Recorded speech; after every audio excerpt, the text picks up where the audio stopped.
All right, we are live. Welcome, everyone, to our coverage of DixieCon 2020 virtual edition. Joining me, joining me is Chris Martin, former champion and purveyor of Diplomacy Academy online. We'll get to hear him talk about that in a bit.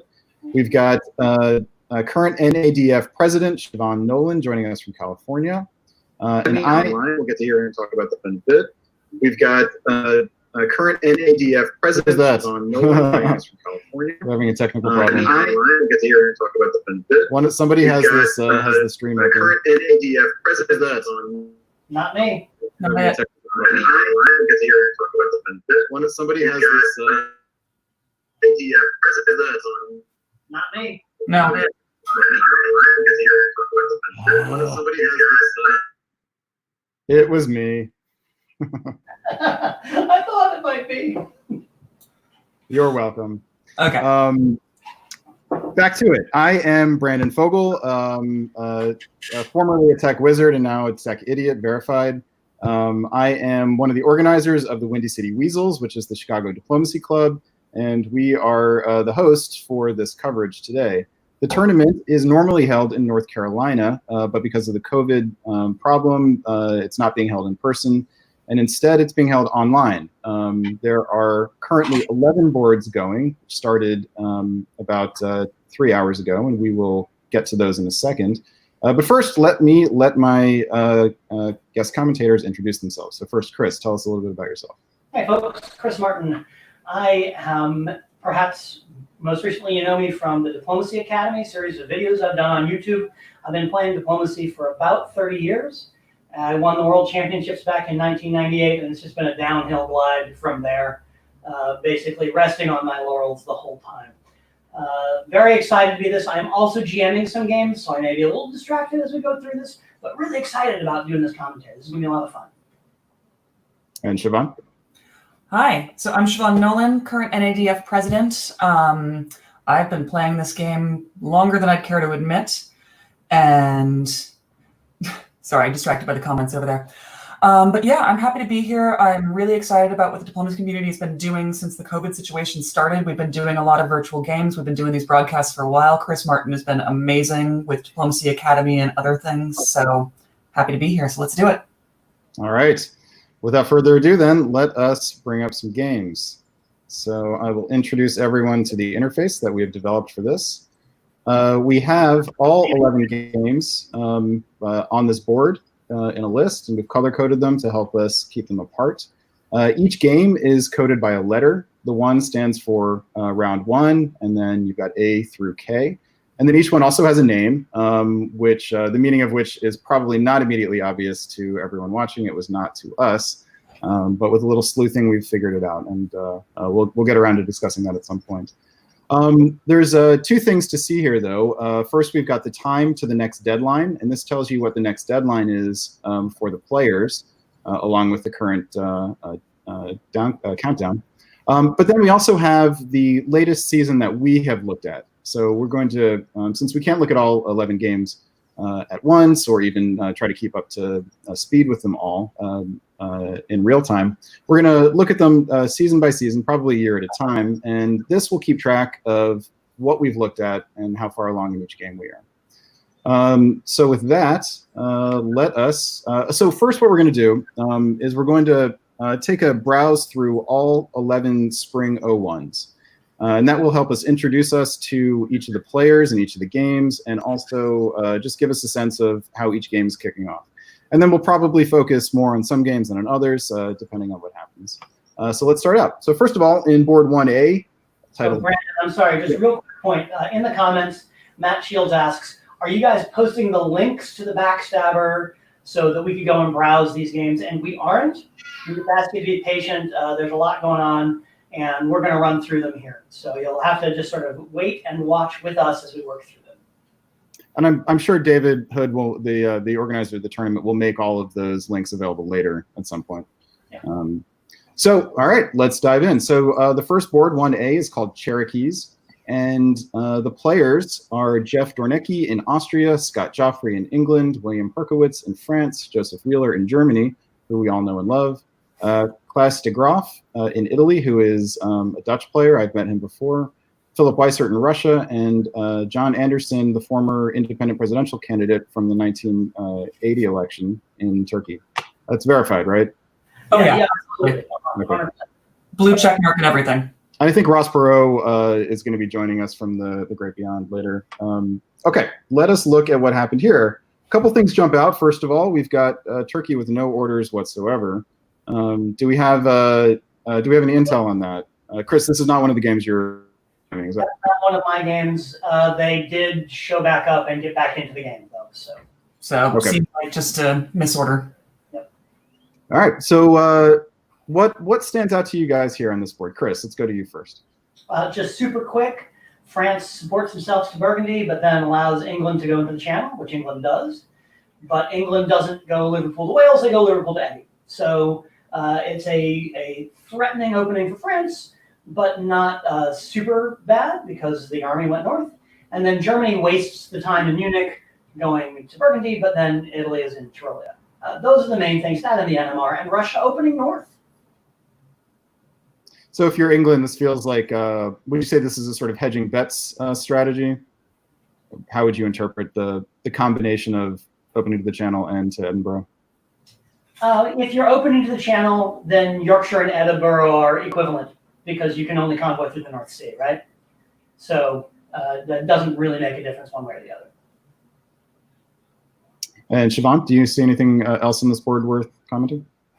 No, for me, the English move to the Channel just tells me that I think he was really anxious that France was going to go there. I don't think he really necessarily wanted to be there, but that's just my quick read. And then, yeah, so this will be an interesting Western sphere to come back and see how it evolves. One other point of note, Venice opens to Tyrolia, which is popular among the hobby these days. Isn't necessarily anti-anyone, but it is definitely pro-Italy in that it gives him lots of options for the fall. So, all right, then let's do our speed round and move ahead. This is 1B, Catawbas. We've got Jamal Blackerly in Austria, Ben Durfee in England, Randy Lawrence Hurt, who is well known to the hobby in France, and the big hitter of the tournament here, Andrew Goff, who has won how many world championships? Three. Three. We counted. Including the last one held in North America, is that right? Mm-hmm. That is correct. All right, and so he is in Germany, Kirk Vaughan in Italy, Maxim Popov in Russia, and Nate Ellis in Turkey. All right, Siobhan, start us off here. What do you see? What jumps out at me right away is that there's no balance in Galicia. Italy tried to go to Trieste, so really curious to see what's going on over there in the east. And I did have a little bit of an intel about the French move to Burgundy. That was a dirty, dirty lie on Randy's part to Andrew. They agreed on a DMZ, and Randy just took it.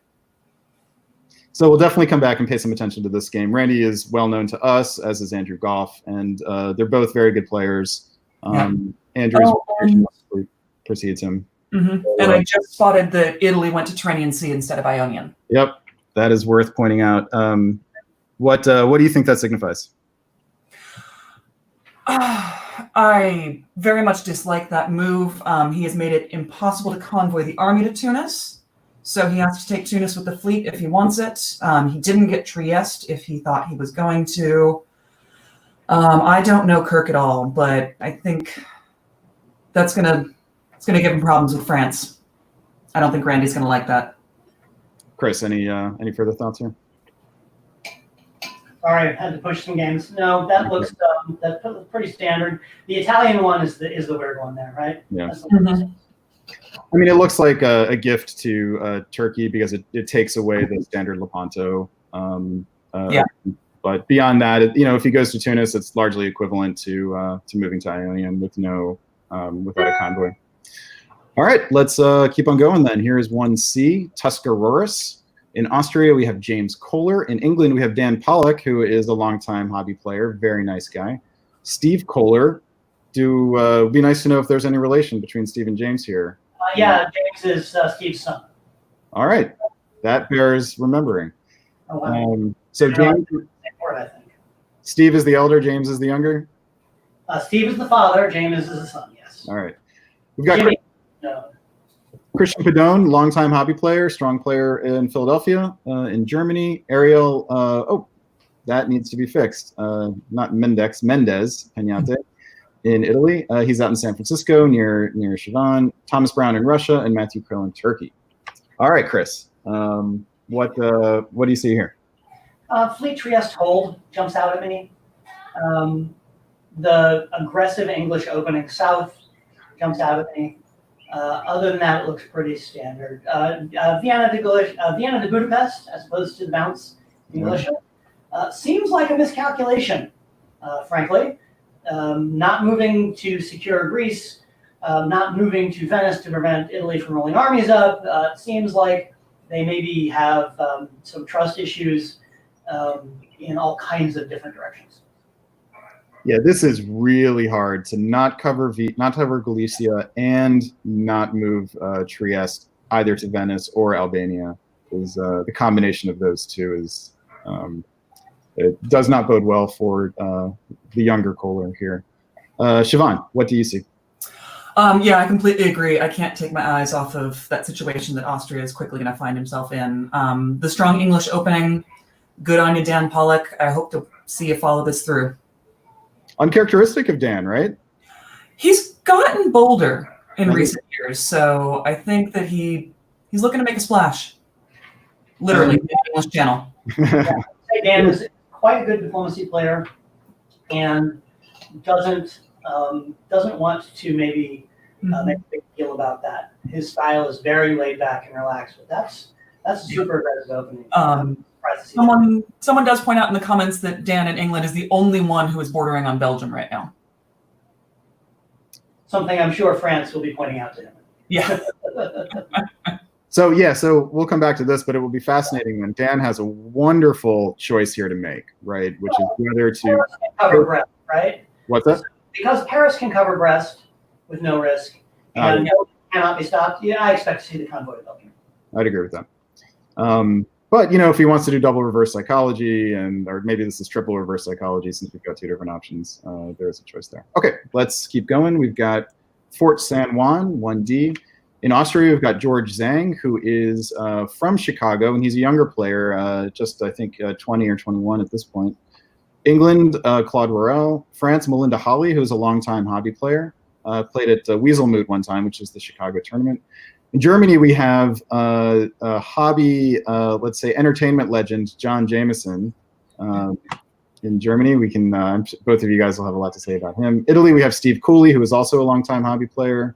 Russia, Emmett Wainwright, and Turkey, Zach Morostros. Hopefully I did that one justice. Let's see, Siobhan, what jumps out at you here? There's a lot of fairly standard stuff here. The only thing that really jumps out is there's a lack of a bounce in Galicia.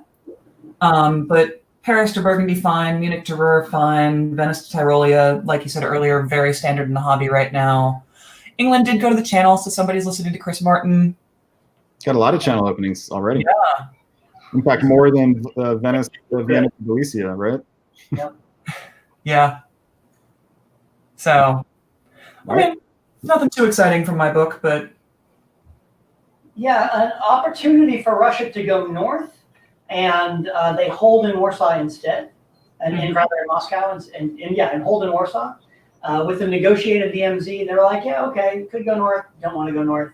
And it would have been a prime opportunity with England going to the Channel. So an interesting decision by Russia there. And a potential significant loss in unit efficiency is your implication here, right? Yeah, well, it's taking more of a wait and see approach is what's going on there. What I'm interested in is what the Italian army in Tyrolia will do. Will it get supported in Munich from France? That'd be fun. That would be fun. All right, we will see. Let's go to 1E here, Lost Colony.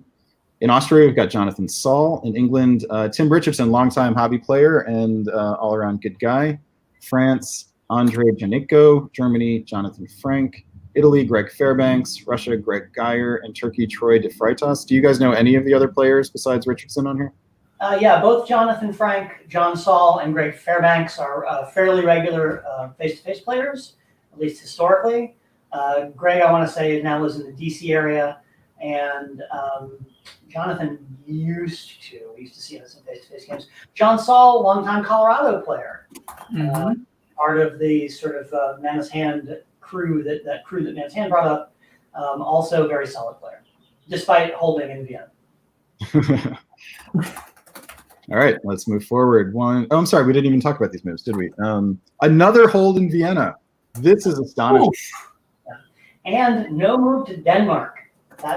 This is the anti-English-ish kind of opening, and combined with what looks like an agreed bounce in Burgundy.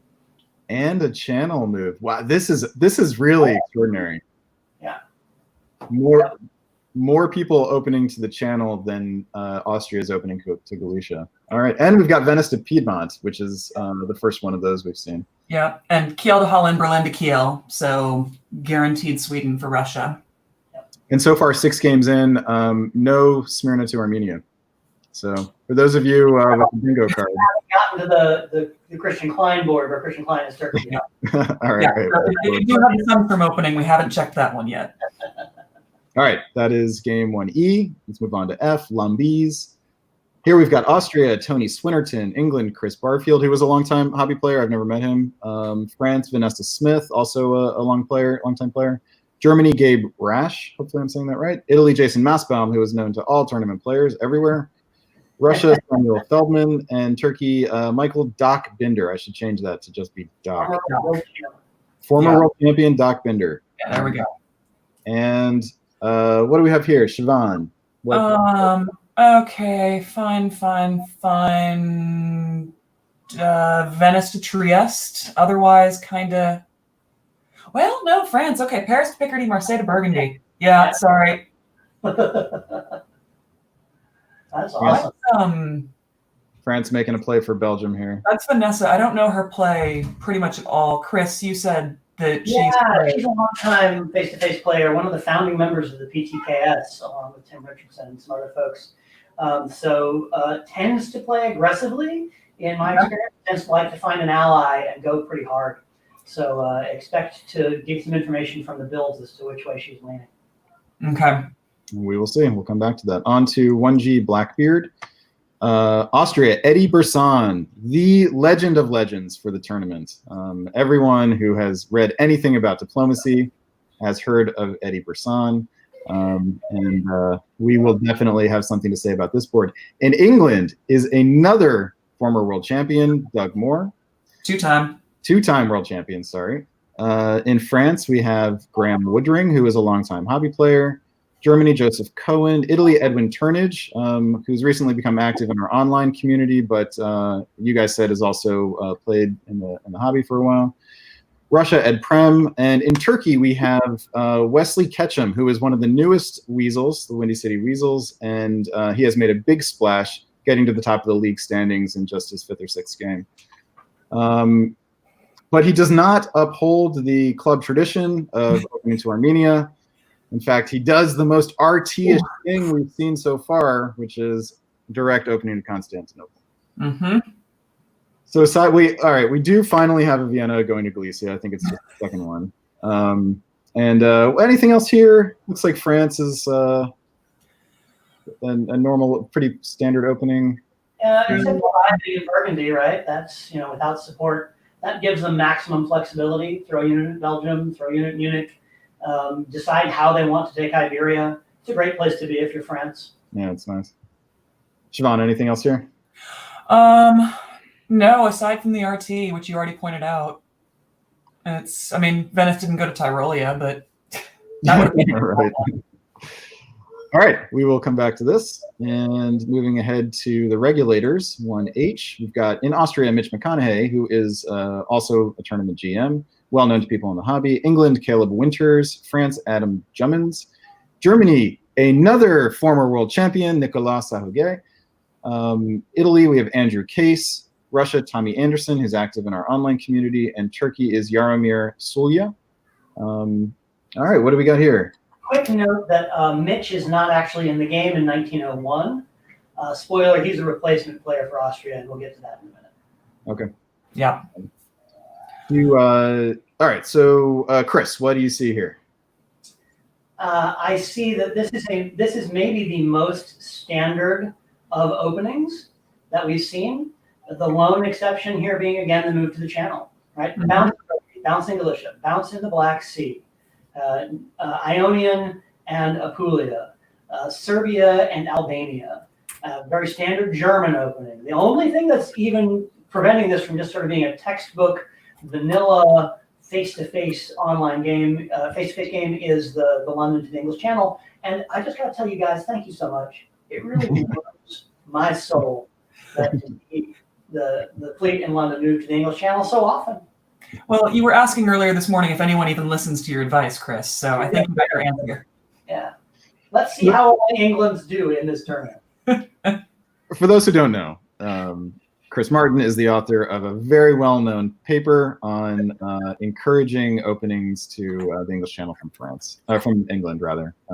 So maybe, if we're lucky, we'll get to hear him tell us why. Let's move ahead to 1I, Mech Deck. Here we've got Austria, Liam Stokes, England, Tony Bilsey, France, Russ Dennis, who is behind the Diplomacy Briefing, which is a weekly newsletter that has quickly sort of become a leading point of focus for advertising diplomacy goings-on, especially online and face-to-face tournaments. And hopefully we're going to get Russ on the live stream at some point later on.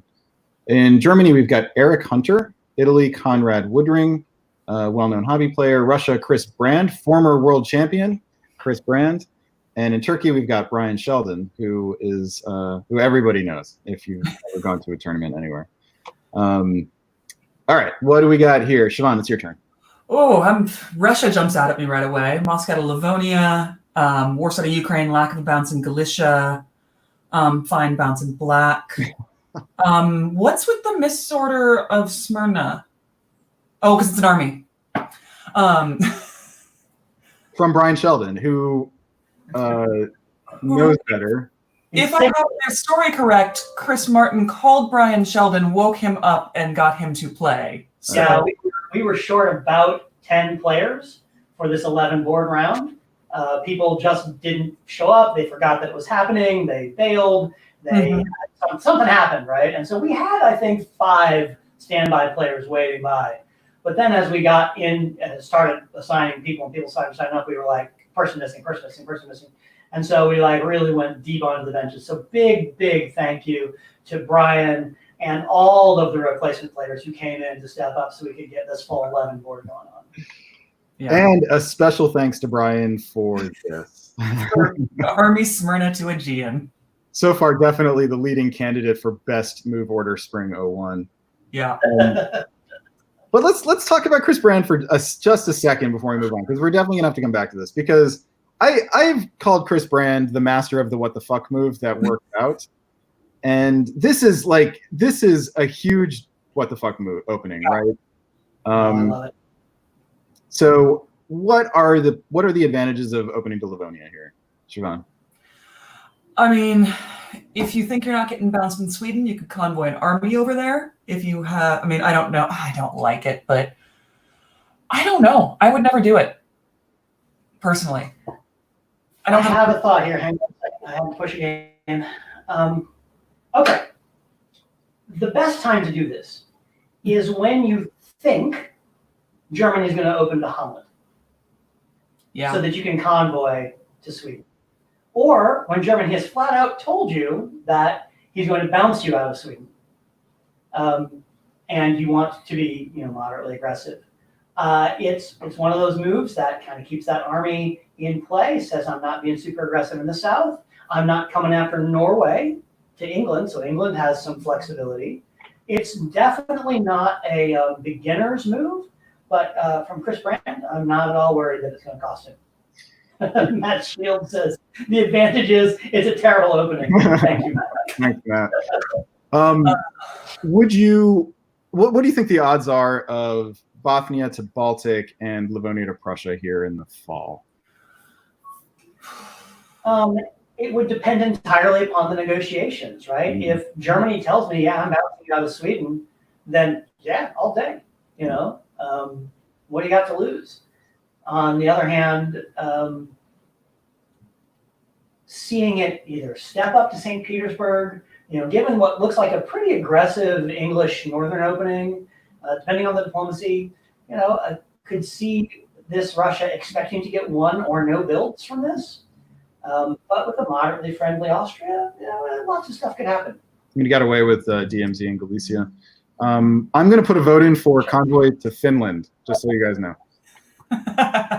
Yeah, the convoy is also there. The comment saying, hey, isn't St. Petersburg better, even if you want to convoy to Sweden? Because you have the option of going to Norway. Tactically, it gives you more flexibility. Diplomatically, it throws up all kinds of warning bells to England and almost guarantees that you're going to get an army in Norway convoyed over with support. Yeah. Yeah, and I think if you want to keep open this aggressive attack towards Germany, Livonia to Prussia, having 2 units on Berlin, then obviously you can't move to St. Petersburg if you want to keep that open. So this should be interpreted as anti-German. I think we're all in agreement on that. I think probably yes, and I'm also going to agree with Matt Shields in the comments. Chris Brand likes making deliberately weak moves to keep people off balance. I was going to comment that Chris Brand invokes a lot of fear in people lately, and so he just sort of I don't know what I'm doing. I'm just going to. And it usually works out in his favor. That's how he won a world championship, isn't it? Pretty much, by misordering his way into it. Yeah. And let's be clear, Chris, we mean this as a compliment, right? Because it's your ability to convert a mistake or even the appearance of a mistake into commanding results. So the master of the what the fuck move that works out. Exactly. Okay, let's move on here. We're almost through the our speed round.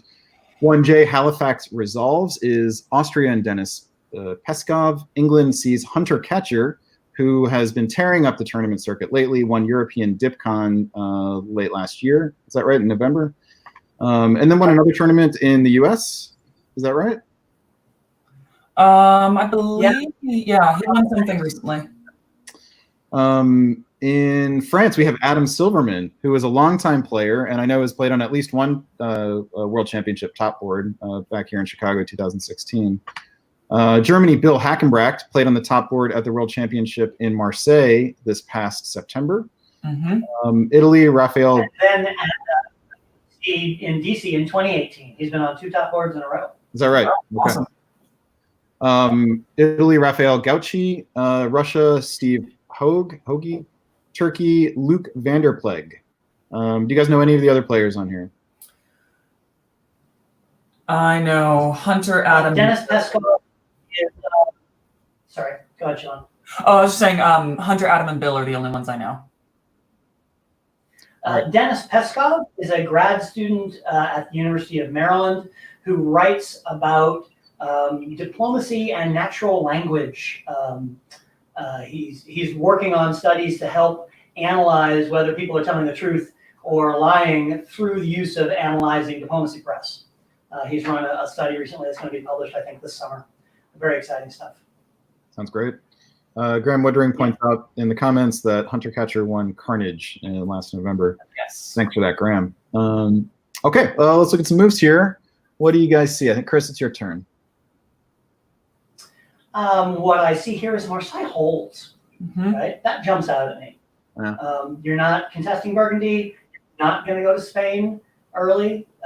So there's you're not trusting that Italy isn't going to go to Piedmont, giving you sort of minimal flexibility about how you take Iberia.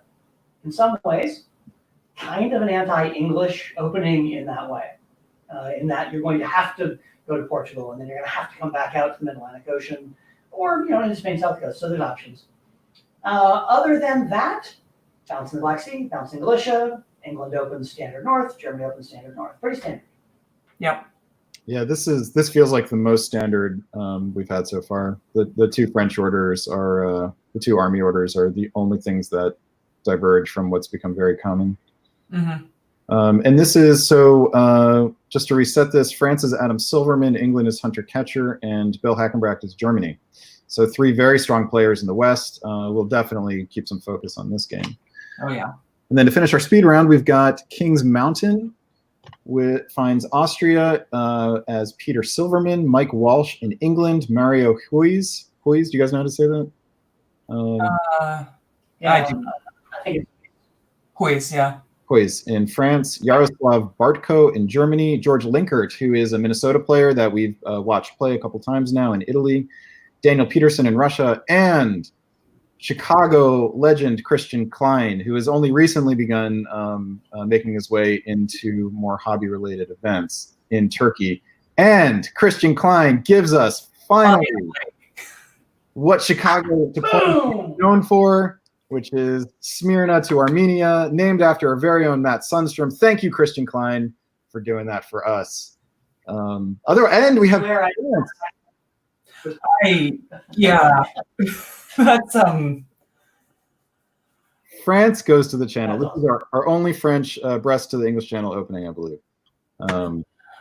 So okay, let's spend a couple seconds on this board then. Siobhan, what do you like and dislike here? Sundstrom opening, exactly what I would expect from Christian Klein. George Linkert in Italy goes to Tyrolia, as is the fashion right now. Germany, fairly standard. We've got a bounce in Galicia, fine. France is a unique opening. It's I hate it. You hate it? Why? Mario. Bounce in Burgundy with Germany, and then what? Womp womp. Yeah. I don't think it leaves you a lot of strong options moving forward.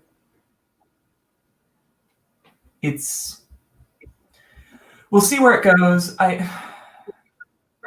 don't love being in the channel as France. It's really hard for me to see an advantage to having Marseille and Burgundy and Paris and Gascony, which, hey, as it worked out, this is fine. Adjacent to Belgium, adjacent to Spain. Great. But if it doesn't work, if you get bounced in the channel, if you get bounced in Burgundy, you're looking at you're going to pick up Spain and nothing else, and then you're going to go to Burgundy again, I guess. Prevent Germany from walking in.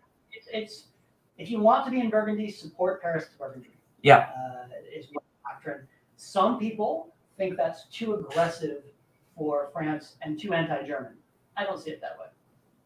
No, it's certainly very German. So in the local hobby, Paris to Gascony and Marseille to Burgundy, you see this somewhat regularly combined with Brest to the Mid-Atlantic, though, not to the English channel. Let's presume he knows he's getting into Burgundy for whatever reason, which means he's probably lied to Germany, which is going to cause some bad faith in the end. So he's got 2 on Belgium. Great. But I see that he's probably lied to Germany about Burgundy and he's lied to England about the channel, which, where do you go diplomatically from there? I don't like it. That's the next step. Yeah. So you guys are saying that. Hey, what's up? I don't hate this combined with the Mid-Atlantic Ocean as much. Mm-hmm. Gives you an opportunity to pull off a slingshot, especially if you've arranged for a bounce in Burgundy. Mm-hmm. Then you look like, oh, I'm in the convoy to Portugal, take Spain, build a fleet in Brest, bang, North Atlantic Ocean, Mid-Atlantic Ocean, convoy, England. Most see that coming, but not everybody. So, It's the channel I don't like about this. Interesting. Yeah, it seems like like you were saying, Siobhan, France has managed to piss off both of his neighbors, and you need friends to get by in this game, don't you? You can't do it by yourself. Sometimes. All right, let's dive into one of these games and go through all of 1901. Do you guys have a preference, or do you want me to pick one for you? Let's pick one that we think might be interesting. So let's. Why don't we stick with this? Let's see where the opening to Armenia gets us, since we've already set this game. So here are the fall of 1901 moves. A quick note on the interface differences. I've modified Backstabber's native interface a little bit to display convoys with a blue dashed line. There's a couple other minor differences we'll see as we go along, but that's the one that stands out here. So, all right, so Chris, tell us what stands out to you here. Lots of stuff happens in the east. Since I hate this, I don't like this Turkish, the right-hand side of the Turkish moves. I think you either move to Sev or you move to the Black Sea, but you don't do both. Now, the argument for that is that, okay, Romania, I'm going to get there. Yeah? But you haven't picked up Bulgaria. Oh my goodness, so many possible problems. What a great opportunity for Austria to stab the heck out of Turkey here, right? If you let Russia into the Black Sea and walk into Sev behind them, you've gutted them, right? Especially with the counter move to Romania. Even if they're in the Black Sea, who cares? Okay, build two. So this move is designed to say, okay, if Sev is supporting Ukraine to Rome, then I take the Black Sea and he doesn't get Romania. Whereas, so this is when you don't know what Russia's going to do, and that's why I think you make these orders. That's what stands out to me. Supporting the English Channel into Belgium also. It certainly looks like France is setting himself up for an FG here, choosing to go after England rather than set himself up to go after Germany. But back over to the east for a second here. So Chris, the orders that you were suggesting would actually risk Turkey not getting Romania, right? If it turned out that Sev. No, because you're still going to move to Sev, right? You're still going to cut that support if it's risky. What that does is if he writes it, you still get the cut support, but you don't get into the Black Sea. And if he doesn't write it and moves to the Black Sea, you've taken Sev. Yeah, so you get a dot either way. But you're very that being in Romania rather than Bulgaria isn't necessarily a good thing. Mentioned the Italians in Munich. Yeah. I was going to say that for anyone who got that on their bingo board, there was a Italy opens to Tyrolia and follows to Munich and followed 01. Chris, there's also been a request. Can you get a little closer to your mic? Graham asks. But okay. No, you still. Graham, let us. Come on, talk to us about Tyrolia to Munich here. What does this do for Italy other than two builds? Other than two builds, I don't love it. I think George is trying to come out strong. It doesn't look like we've gotten AI. I mean, maybe, but Austria had to cover something. I think he's just trying to come out strong and make himself a force to be reckoned with, but I don't love being in Munich as Italy in 01. I think it's too far away, even with two builds. You're not going to hold it. Chris, what are your thoughts? Chris, are you with us? As Italy, I think you struggle to find it. Yeah, I'm still here. You hearing me? Yeah. Yeah, you're on a delay though. We might have you disconnect. Can y'all? Chris, give us your thoughts on Italy, and then my thinking is that you're always looking for your fifth build, right? Your fifth unit, your second build is Italy. Yeah. Taking it off of Germany in 1901 disrupts that side of the board, really weakens Germany. You're unlikely to hold it, but maybe you can retreat somewhere that is useful. If you're working with Austria, you can maybe pick up Warsaw next. It lets you put down either another army or another fleet, which you can then do something with. I don't hate it as much as it generally doesn't work out. You can make it work, but it's definitely one of those dots that you're not planning on holding in 1902. What do you guys think that is going on between Austria and Italy? Is this do you think Austria is supporting Bulgaria into Romania? Is this a precursor to an AI that where they've ensured that Russia and Turkey are fighting? Given that we have the convoy in the Ionian, like, would you expect to see? Does this feel like a strong AI? That's the question for you. If they didn't have it planned in spring, they should be talking about it very much right now, because this would be the opportunity to do it.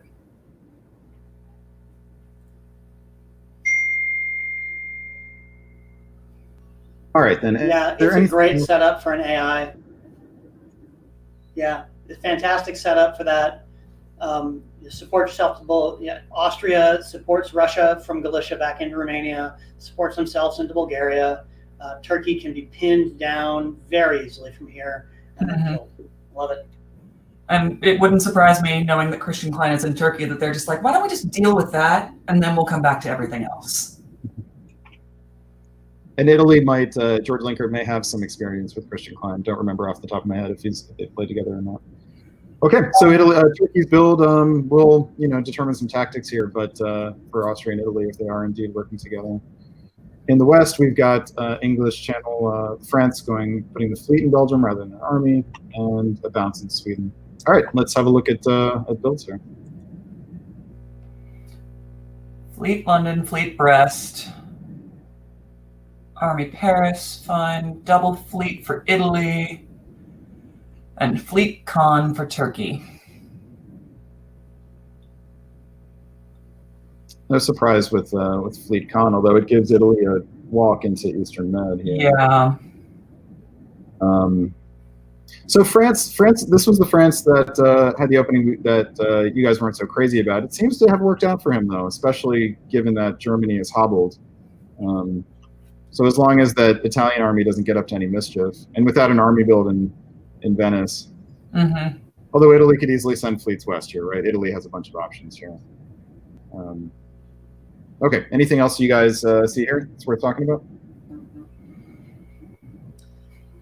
Yeah, I think it's worth noting that the opening for France worked out really well because he arrived and wasn't prevented from getting to Burgundy, right? That's what makes this look so and so choice. I don't see Italy going west from here, but you're right, he has the option. I mean, it seems like it would be a waste to send Naples to Tyrrhenian Sea here. It seems, you've got such a clear entree into Turkey that trying to get an army in here would just be too hard to pass up. But we'll see about that. Who would you guys? Whose position here do you like? Actually, if you had to pick one of these, who would you want to be, Siobhan? Well, despite really not liking the Spring 01 moves, I like France's position, and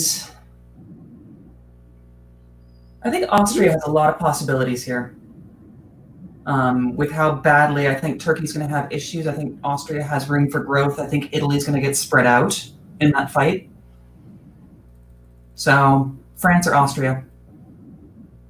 Yeah, I think I'd lean towards Austria personally. You've got Turkey and Russia fighting. Yeah. Italy has other stuff to keep them occupied, and you just have a free hand here. See if they can convert it into something good. All right, why don't we skip over to a different game then? How about we go see the Bill Adam Hunter game, Halifax Resolves. Oh, right. And here we had, so in the West, this was our particular point of interest because we know the people involved. We know they're all strong players. The Marseille hold was kind of perplexing for us, but got away with DMZ and Burgundy here. And otherwise, tactically, this was not too surprising. So let's move ahead to fall and see how they followed it up. Okay. Ooh, England's going full north. Hunter goes strong in the north. And what was likely an arranged bounce, Warsaw to Silesia, combined with the German letting the Russian into Sweden. Yeah, okay. Another convoy to Tunis. And the Turk holds both units. I suppose there's nothing else to do if you don't have a specific diplomatic target here. But, yeah, signaling. What you do there is signal that you're pro-Russia by supporting Ukrainian, or supporting that you're suggesting you're pro-Austrian by supporting Albania in. So yeah, pretty standard to do nothing there if you don't want to send a signal. If you want to keep your cards close to your vest. Okay, but otherwise, the what's happening in the West, potential Western triple here, right? Not a particularly fast-moving one, but something that could be converted into a Western triple. Let's stick with this game and see how things progress. Yep. So here are the builds. Okay, another Fleet Thrust Army Paris. I take back the Western triple comment. Well, I mean, Brest is as far away from the Western Med as Marseille is, technically. Yeah. And I suppose the Fleet Marseille would be a big signal ahead of time. Yeah, so. That's often how you sell the build in Brest instead of Marseille. Fleet Kiel, Army Munich. Fleet North Coast. Fleet North Coast. Chris, talk about your feelings about this. About that fleet build. Yeah. Well, you come out swinging, and what you're hoping for is Germany to be on board with you somehow, despite the fact that you're in Silesia. So there's a little cognitive dissonance, I think, going on there. If you wanted Germany to be on board with you, you don't go to Silesia. And now that you have gone to Silesia, the idea that he's going to suddenly team up with you, I mean, in this game, they could negotiate in the winter. So it's entirely possible that, Russia came to him and said, hey, look, my bad, in Silesia, I'm your Huckleberry, build that fleet, let's go get England. That's a really good point. Their negotiations are allowed in winter phases, and winter phases are 7 minutes long, is that right? Yeah, 7 minutes if they have processed right bang on time, yes. So twice. So the regular timing for negotiations is 15 minutes, and then 7 minutes for adjustments, which is a lot. Definitely time to figure some stuff out. Okay, and Bill's orders also tell us that he expected Russia to be on side with him, right? This is as friendly towards Russia as you could get, except for another army in Kiel. So keep Sweden from being under threat. Siobhan, anything else here before we move on? Nothing. I don't love the Fleet North Coast build. Usually it just winds up getting pinned there in my experience, but who knows what they've talked about. All right, let's see what happens in spring of 02.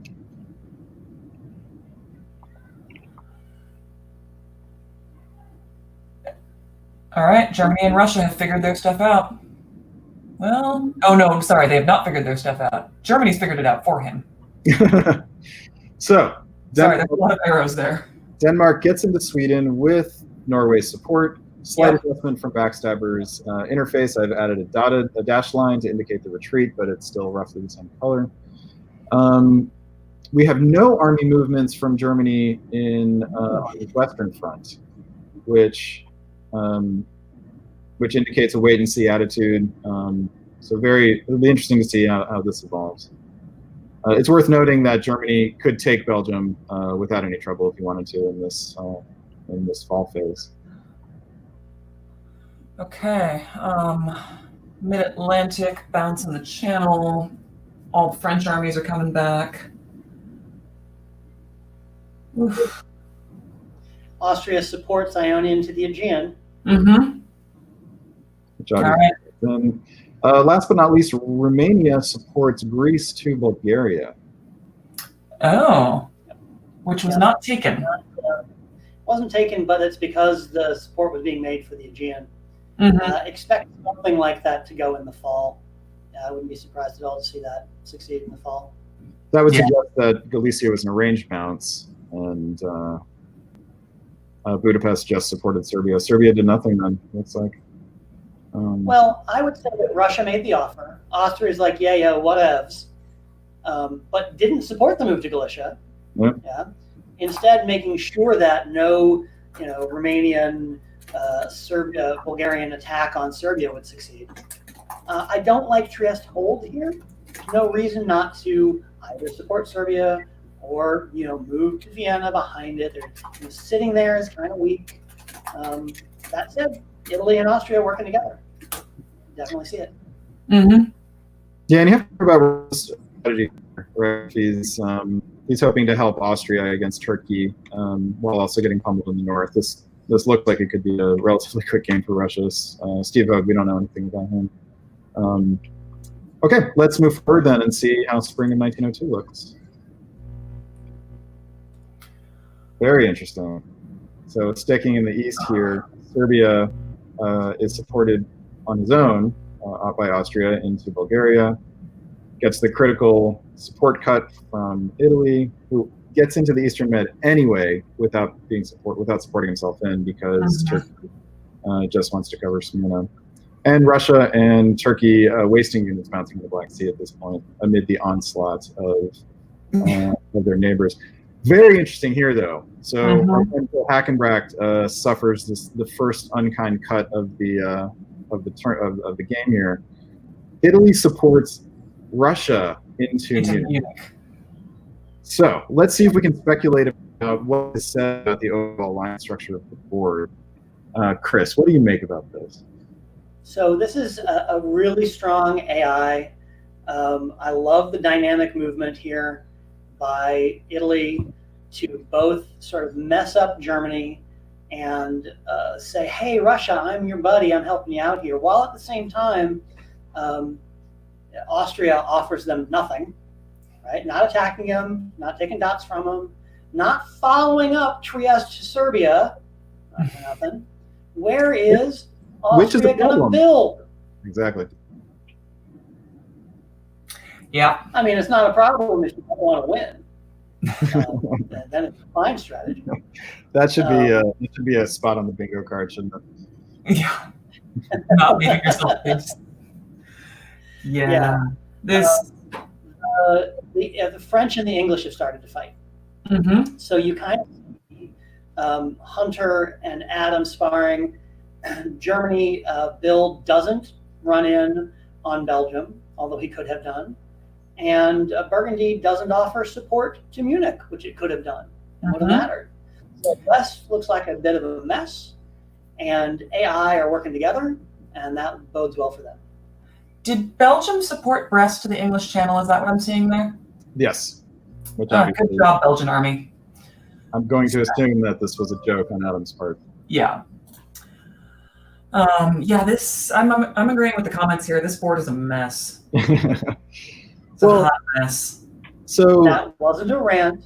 You'll know when I'm ranting, John. We have not had a Chris Martin rant yet. John Jameson's been trying to tick that off every time you say anything, Chris. So just another quick comment on Italy's play here. This is potentially very cagey play, right? He is helping everyone else, not himself, but he's helping two people who should naturally come into conflict, even if they're working together at the moment. And so Italy could be encouraging that conflict to happen sooner or later, potentially in a way that benefits him very well. That said, he's also leaving himself vulnerable. Right? Yeah, because he's stranded the army in Tunis, right? That's the real weakness of this this Italian position, is having left the Ionian Sea. Austria playing one short here. If Austria had a build, it would be worse. But the chance for Austria to walk Trieste to Venice, Greece to Ionian in the spring next year is just devastating if it happens. Especially given the way the rest of the board is going, it'd be very tempting for Austria if Dennis wanted to be super aggressive. Would be even better if they could take that build, but yeah, I think if I'm Italy, you probably prefer Bulgaria to be taken with the fleet here, just for your own protection, and also to potentially accommodate a swap. Greece should be yours at some point, but in an AI. But yeah, it's it'll be interesting to see how this one develops. Let's see what the builds are like. Unless you guys, I guess we should be moving through stuff rapidly then, right? Since we got so much. Yeah, we don't take too much time on any given game. We've got too many games to look at. Yeah. And so this here, is the only one that we've read about, so. Here are the builds. We get Hunter with Adam Silverman with a fleet build in France. And that's the only placement. That's the only placement. Okay, right, because we had swaps over here. Yeah. Russia really getting spread out here. Should we stick with this one for another year or move on to another game? What do you guys think? Let's pick another game. We have a lot of games to get through here. I suggest we go to 1F, Lumbies. Very good. Maybe work through that far with this one, because as I recall, Lumbies had some interesting stuff happen. Yes, you're right. Okay, let me remind myself. So quick reset. This is the board with Jason Massbaum and Doc Binder and Chris Barfield, Vanessa Smith as well. And nothing too crazy here. France puts 2 units on Belgium and only 1 on the Iberian. And Trieste is the standout move here. Mm-hmm. All right, let's see how it progresses. The Italian puts the knife. Oh. If we had a question of whether it was a knife, it is. Yeah, exactly. Austria, is that a knife in my back? Italy? Yeah. Yeah. Yes, it is. Okay, France gets Belgium. No. Germany. Yes, right. Thank you. Sorry. Yeah. England tries for it, possibly with promises from Germany for support, but Germany covers Munich. Convoy to Tunis again. Bounce in Sweden. Okay. Chris is having a little audio trouble. Chris, you're having a little audio trouble. You're also on a delay, Chris. I think you should disconnect and then reconnect. Yeah, and he muted himself, so. There we go. Oh, I muted him. It was sometimes. Oh, that was you. Okay. Sometimes it has to be done. You know. So, I mean, there's some interesting stuff. I mean, the Italian, just digging that dagger a little deeper into the Austrian is the most interesting. So let's see. So obviously this doesn't look good for Austria. The question is how does that affect the board balance in the East and overall? Mm-hmm. Chris, we're getting some noise from you. Are you? Chris, you've got some like static. Chris, you're giving us a lot of interference on your from your mic or something. Huh. It sounds like you're rubbing up against the mic or something like that. All right. All right. Let's see what the builds are like here. Okay. And then. Okay. Yeah. Italy builds Fleet Army. Checks out. Fleet Marseille from France. And 2 armies from Germany. 2 Fleet armies. Marseille. Reset my audio settings. Is that any better? No, we're still getting that the noise. Yeah. Someone says maybe take a step away from the mic, which is opposite advice from earlier. But he left Chris muted. Yeah. Okay, right, so Siobhan, let's talk about these builds in the West. First of all, the German armies. What do those say to you? That he's not worried about England in the slightest. And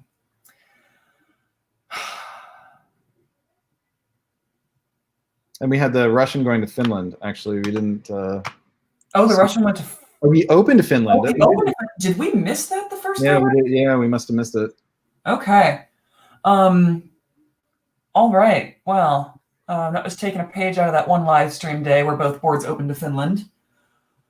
I mean, this is either anti-French or anti-Russian. It's whatever it is. It's pro-English. It's pro-English. I don't think he's worried about the Fleet London build. France put down Fleet Marseille. Do you think they're pitching a Western triple here? You know, if it were Fleet Eddie, I would say hell yeah.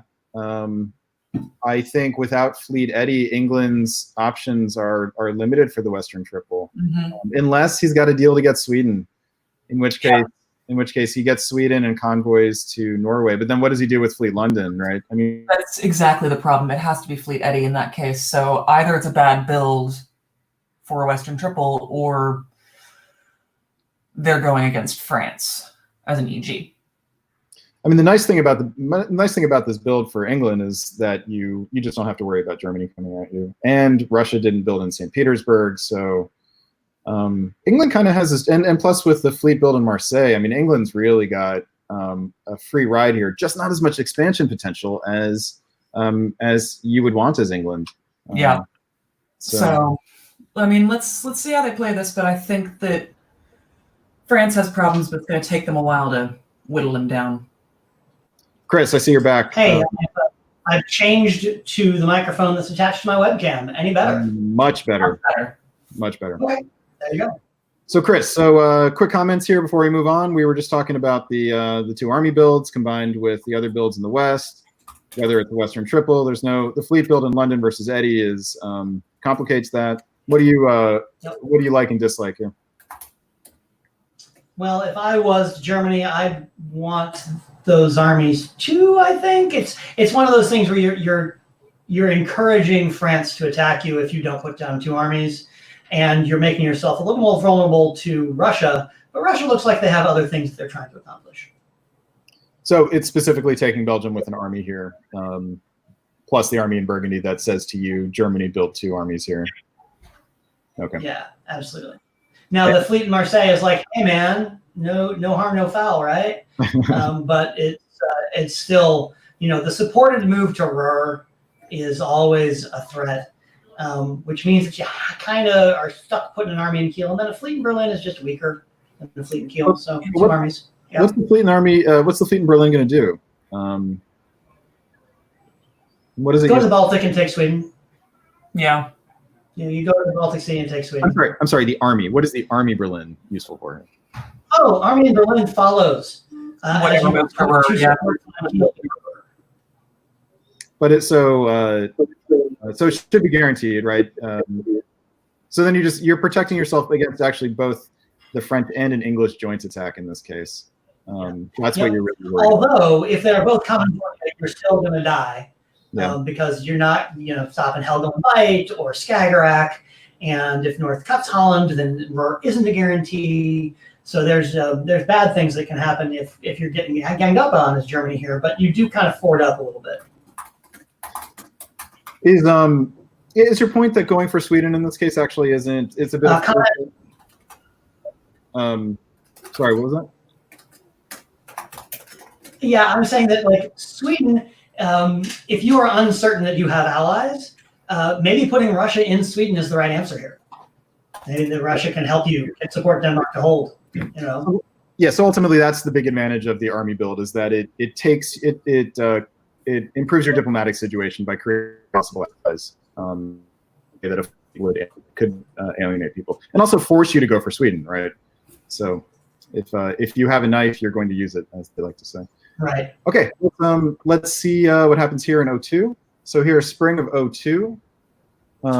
Another, let's say, not so good turn for Austria, who moves to Tyrolia, tries to support himself back to Trieste, but without the support of Vienna, does not work, and instead is piffed by a collaboration, not piffed, but displaced by a collaboration between Russia and Turkey, and then retreats to Greece.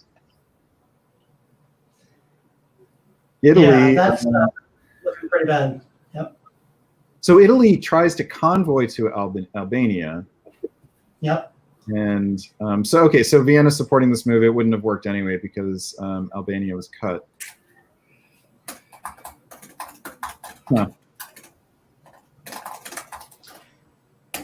Chris, let's break this turn down then. Who wins in the East here? Turkey looks great with the move to the Black Sea, the move to the Aegean, and putting both armies out there. They're certainly going to be able to pick up Greece if they want to. I mean, whoever wants to, they're going to take Greece between them, right? And this may well be a situation where Italy has stabbed Austria only to get run over themselves. Because now if that army makes it to Albania for some reason, then maybe they have a better chance of holding their position. But heck, Vienna could just move to Tyrolia to Venice and encourage Russia to move through Budapest to take Trieste. There's ways as Austria to say, well, guess what? I'm dragging you down with me, Italy. So Although unfortunately with Vienna open, Italy would have a retreat to Vienna here. Fair. But still, right now their units are out of sync. Russia follows in. Moscow goes to Galicia. They don't hold Vienna next year, right? With that, it's just bad. But boy, Russia in Sweden here, unlikely to lose it. Yep. And picking up Budapest here. Turkey getting 1 or 2. This looks, except for the fact that there's a Turkish fleet in black rather than on its way out into the Med. This looks like a monster juggernaut, doesn't it? Yeah, it really does. And look at what England did up in the north as a kind of a counterbalance to that. England held by England Skagerrak, bouncing the North Sea, just all in on anti-Germany before they had even got Scandinavia secured, right? This is going to be an interesting year because Germany thought that they were in an alliance with England and were supporting, it looks like, the convoy into Belgium, which would have worked, not for nothing.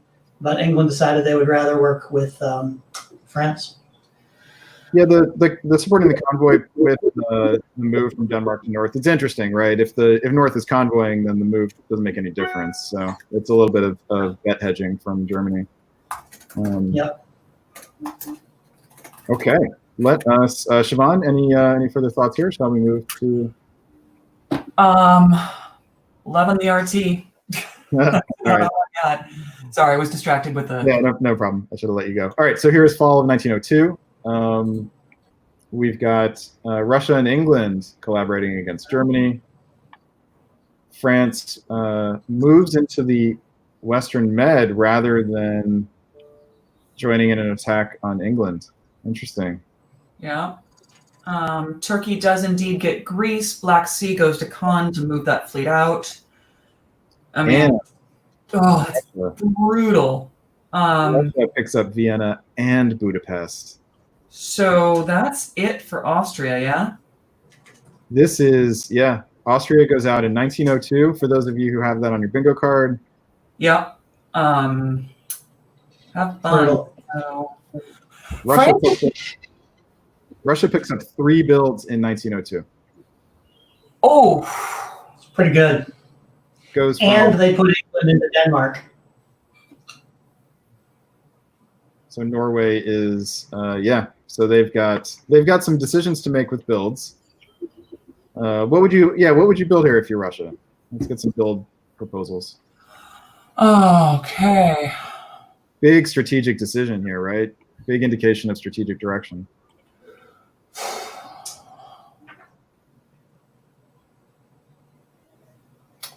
Army, Fleet, St. Pete, South Coast. Is it South Coast? South Coast, yeah. Okay, yeah. I justify that with their retreat to the Baltic. In hindsight, I would rather not have put England into Denmark, given how well it went, and now that I'm immediately going to be attacking Germany from here. Yeah, maybe even just hell with it and North Coast, but that's picking a fight really early. I mean, look at France. I agree. Yeah, I mean, I agree. I think there needs to be a fleet, but I would not put it in the North Coast this early. Yep. I mean, having a second fleet in the Baltic area is pretty nice for Russia, isn't it? Yeah. If there's no units in Norway to have to worry about.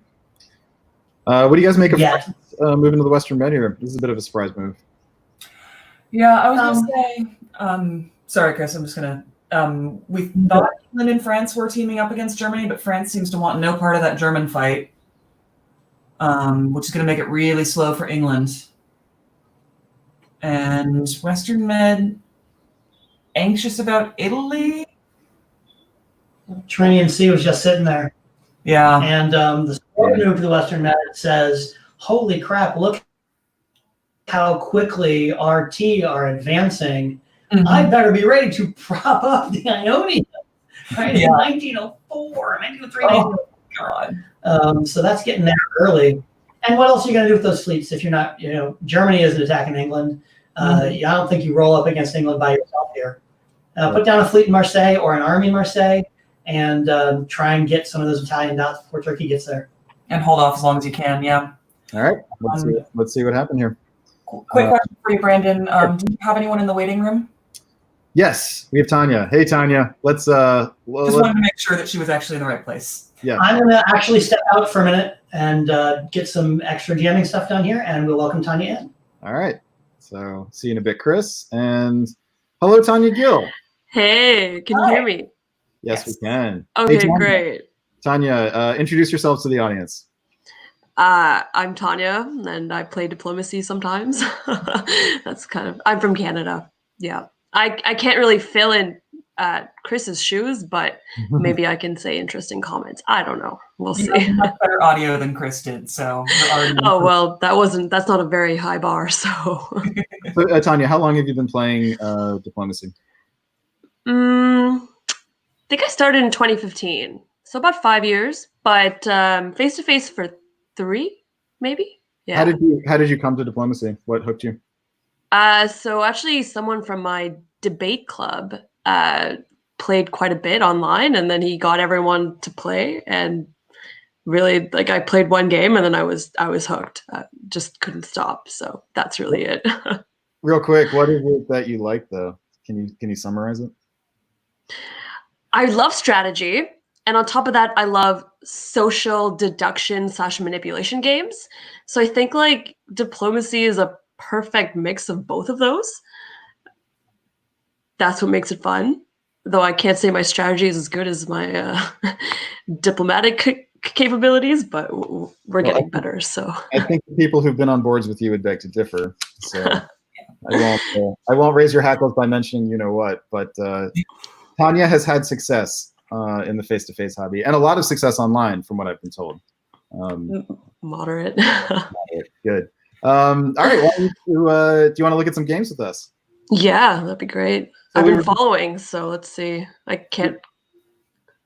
We were just looking at this one. We just spent a year with this one. Siobhan, I think we're gonna have to start moving a little more quickly. Our pace is a little bit more like what we're used to with the other games. Okay. But look at the builds here real quick, and we do have the Fleet North Coast with Russia, which was the surprise.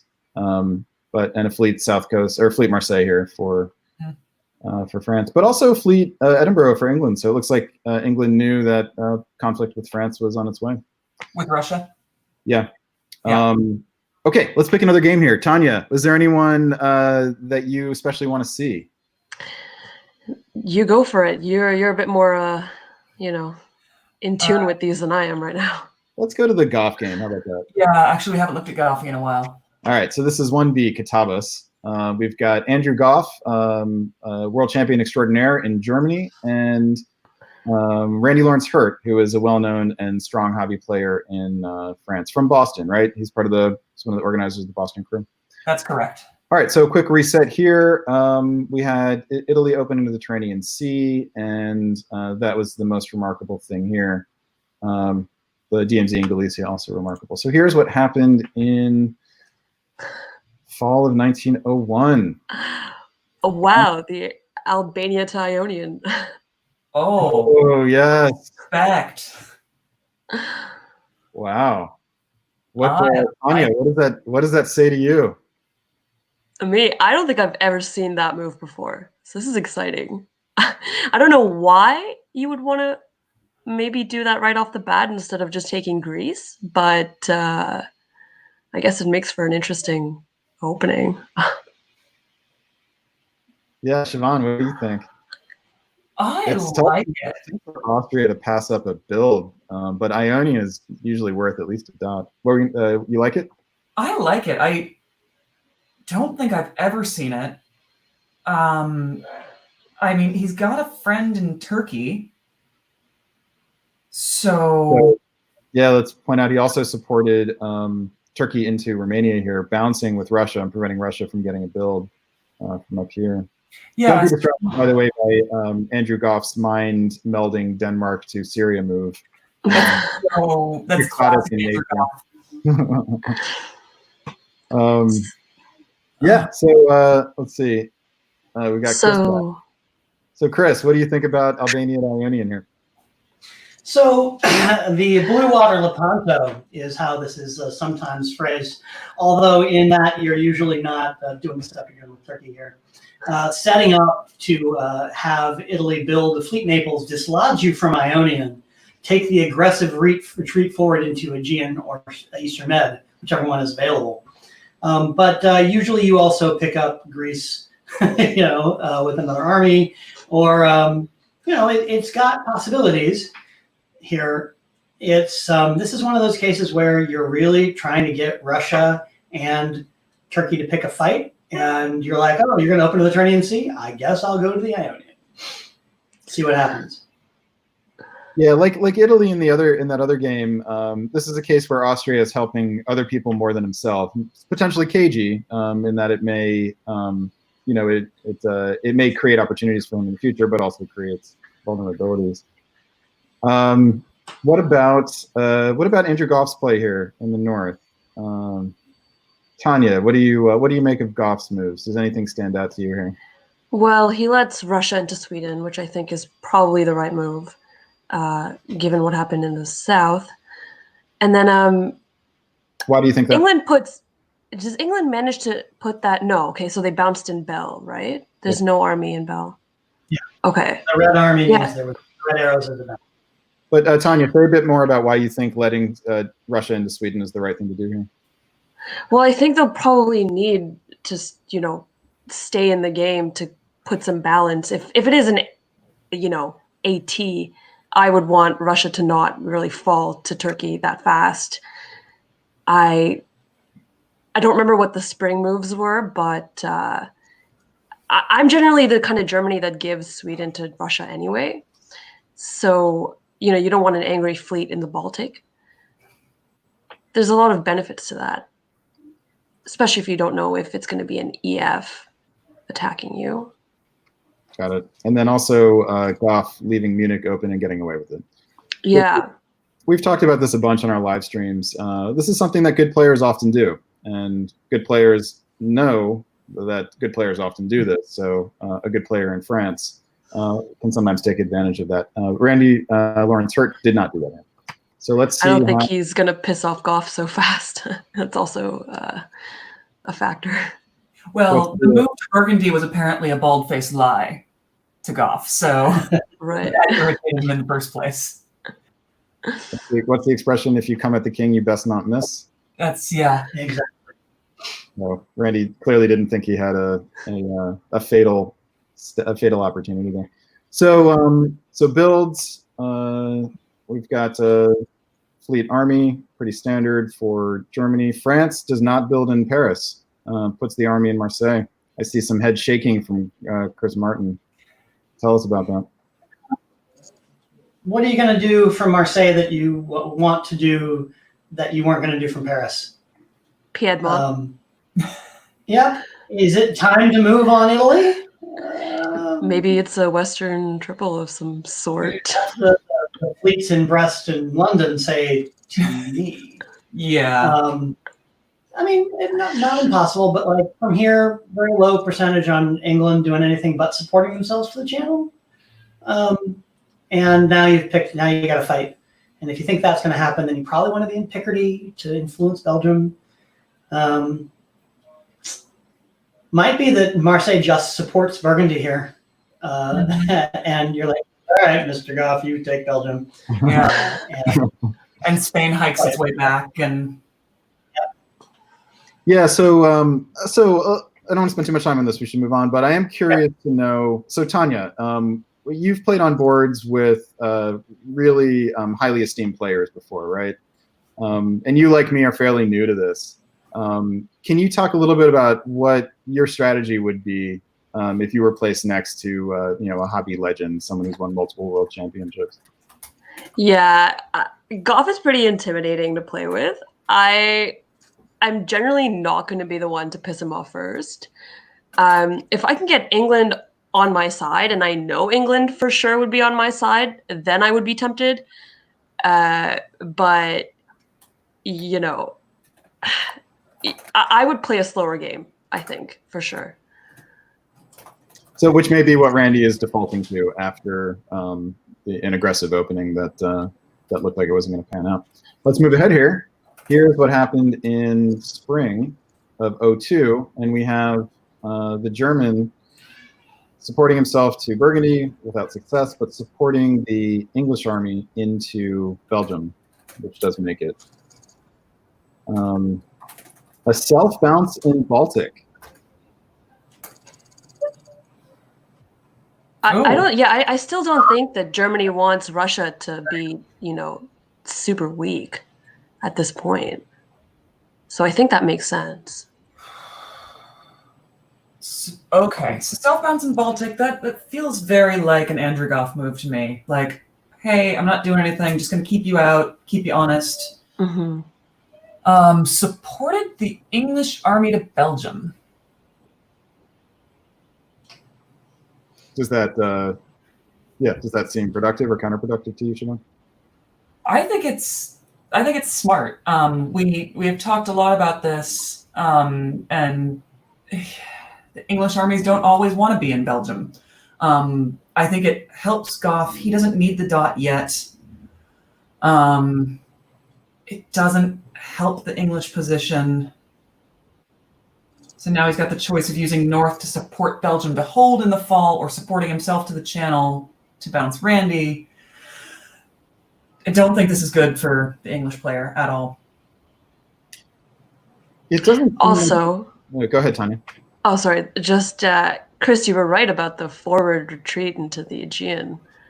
Yeah, they did call that. Well, one thing we didn't talk about here was the fact that Turkey built an army in right. Ooh, yeah, they did, didn't they? So, which makes that retreat kind of nonsensical, right? You just move.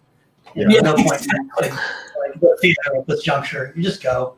No, they want to be cute about it. But I mean, yeah, passing up an open dot to retreat to Aegean. This Strong alliance play. All right, so let's. Why don't we push ahead here to fall and see how this works out? Turkey's like, oh wait. So Siobhan said, "I don't like how this looks for England," and it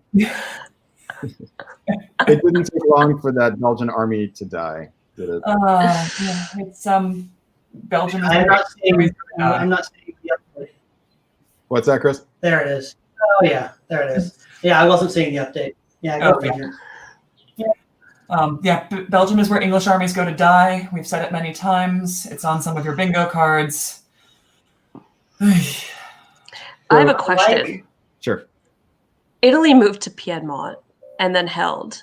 Like, what could be the benefit of doing that at this stage? Tanya, do you remember when you said, what would that army in Marseille do that an army in Paris wouldn't do? You said it would move to Piedmont. So Italy's like, yeah, no. I'm just going to be here. And then from there, right, I'm not leaving. You don't. And Naples, as you'll see, goes to the Tyrrhenian Sea here. Mm-hmm. This is not a great Italian start. But wow, Austria, great play for Austria here, picking up Romania and Bulgaria. He doesn't. No, he does not pick up either. Either one of them. Oh, that's terrible. He forced Russia and Turkey to work together. That's hilarious. Yeah. Oh my This is what happens when you get too creative with your moves. Yeah. Cute. Yeah, and also they managed not to even get Italy Greece here, where they easily could have. I mean, they had 3 against 1. So Andrew and Randy in France and Germany, I think, are just going to roll with this. Yeah, you have to wonder if they. I very much. I say you have to wonder, Chris. We still got a delay on you. I wonder if you need to restart your browser or even your computer, because it's like a 2 or 3 second delay. That face. Yeah. Anyway. Actually, we started talking. Okay, I'm sorry. I'll try again. That's maybe I just had bad internet. What I wonder with throw the link. Go ahead, Chris. I got it. All right. I'm going to jump out and jump back in. Yeah. Okay. This is really hilarious with the delay. All right, I'm going to say this. What I wonder with France and Germany here, Randy and Andrew, is Marseille actually a condition for that Andrew placed on Randy as sort of a show of fealty, because they have negotiations during the build phase. During build, yeah.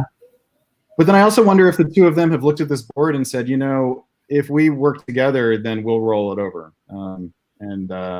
Randy's smart enough to recognize that that's probably true, and Andrew is convincing enough to make a good case for it.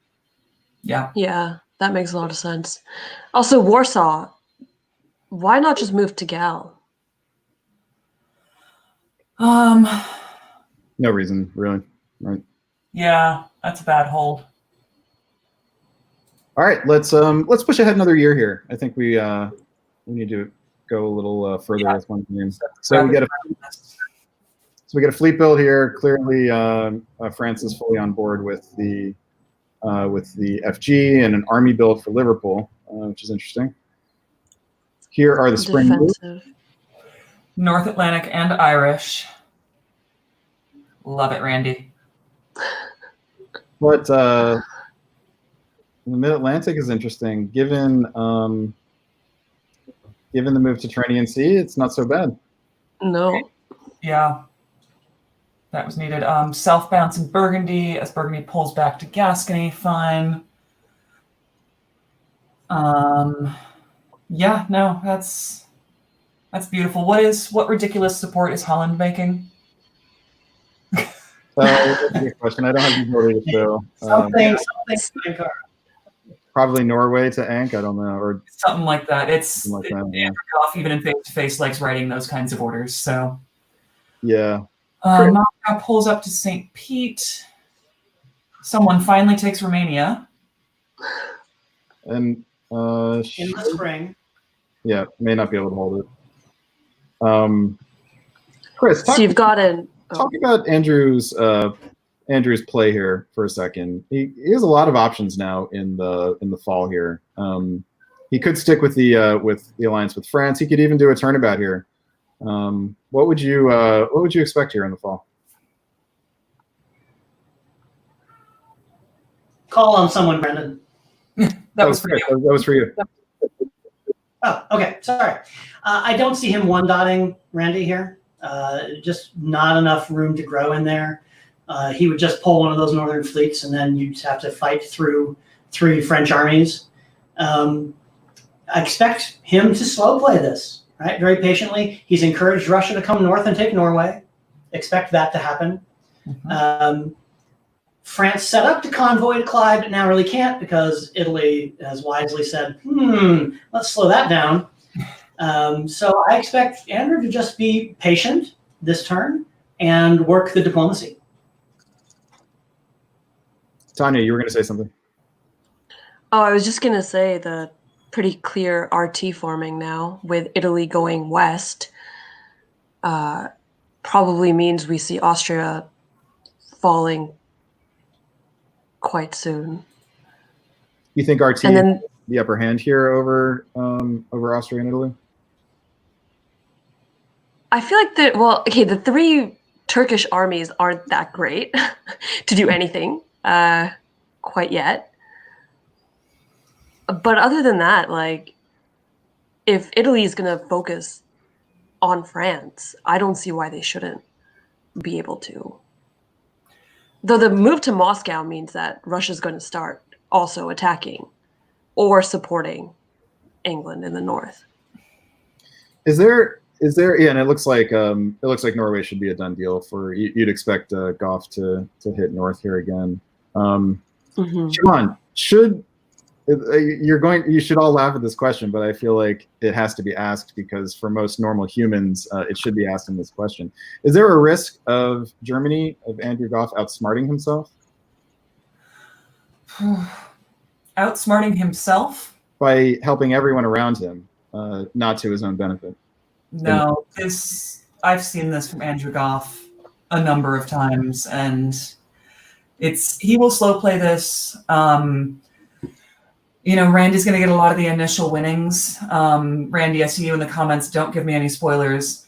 I think Goff eventually gets the jump on Randy and gets all the spoils of this. All right, let's keep going then. Here's what happens in the fall. Andrew Goff really wants to go to Albania. Belgium wants to go to Venice.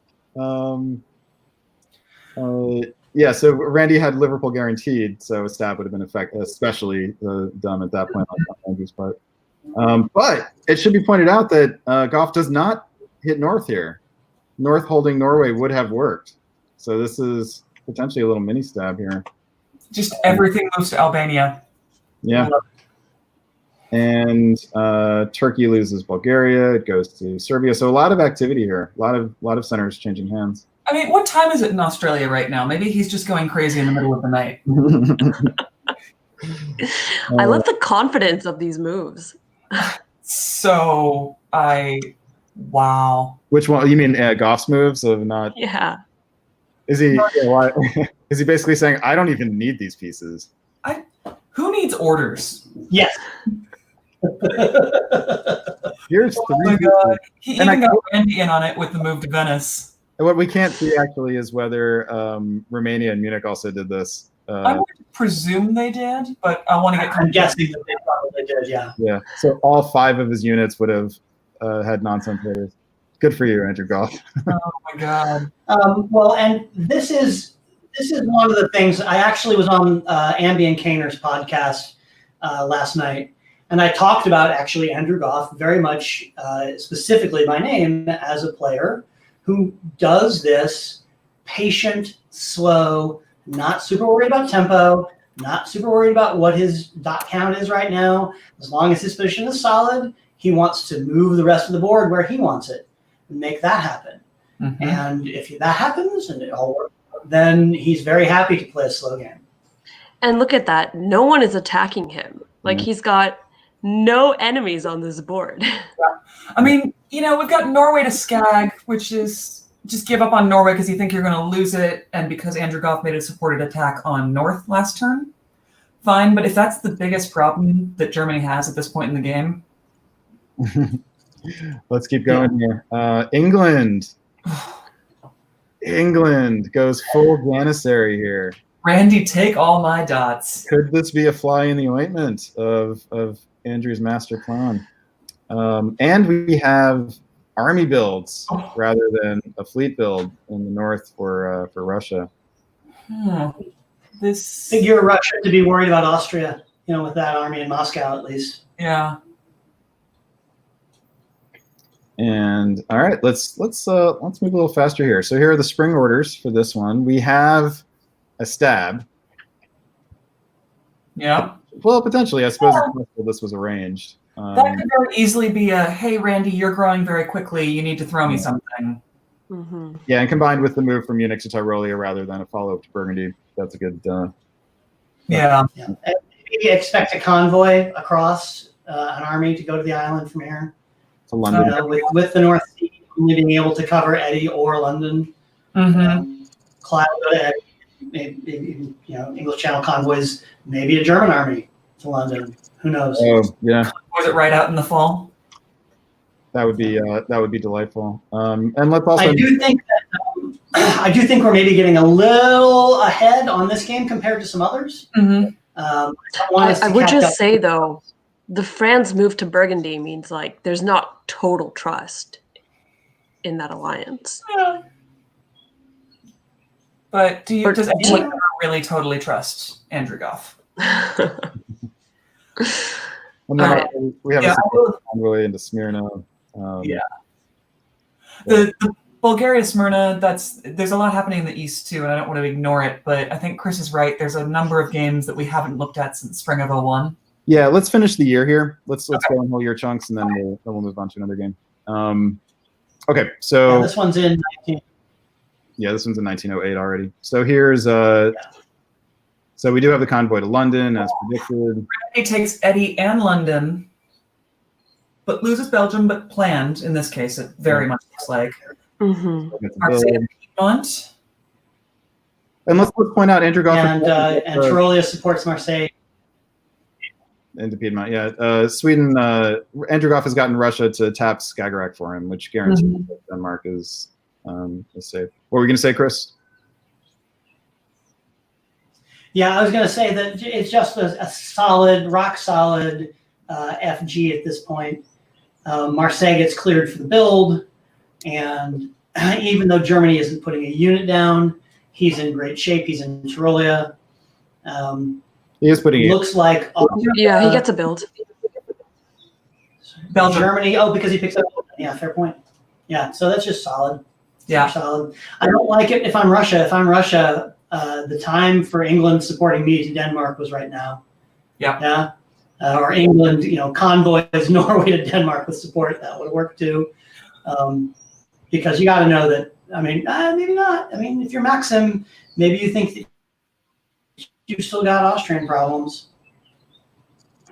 So, Tanya, you predicted that this setup was not good for Austria, and it seems you were onto something. Austria gets booted out of Galicia, does not pick up Romania, thanks to coordination between Russia and Turkey. Sure looks like Italy has the better of this particular situation, but has the worst of this particular situation. There is an Austrian army in Smyrna right now, though, right? Yeah. Yeah, Austria picks up Smyrna. Not for Yeah, nothing. so it's But, not but loses Bulgaria. So Yeah. he's even with the rebuild. So right. Yeah, he'll rebuild in Vienna. Yep. But he also has the German army to worry about. So all right. But Turkey goes to 2, so that's that mission has been accomplished, and you just got to work real hard on Russia now and say, hey, look, I disbanded Galicia. Let's worry about Germany and France, who are crushing this board. Yeah. So real quick, Tanya, before we let you go, I'm going to ask you this question. Here are the builds. Who would you want to be on this board? If you had to pick any, who has the best position, the best future prospects from your perspective?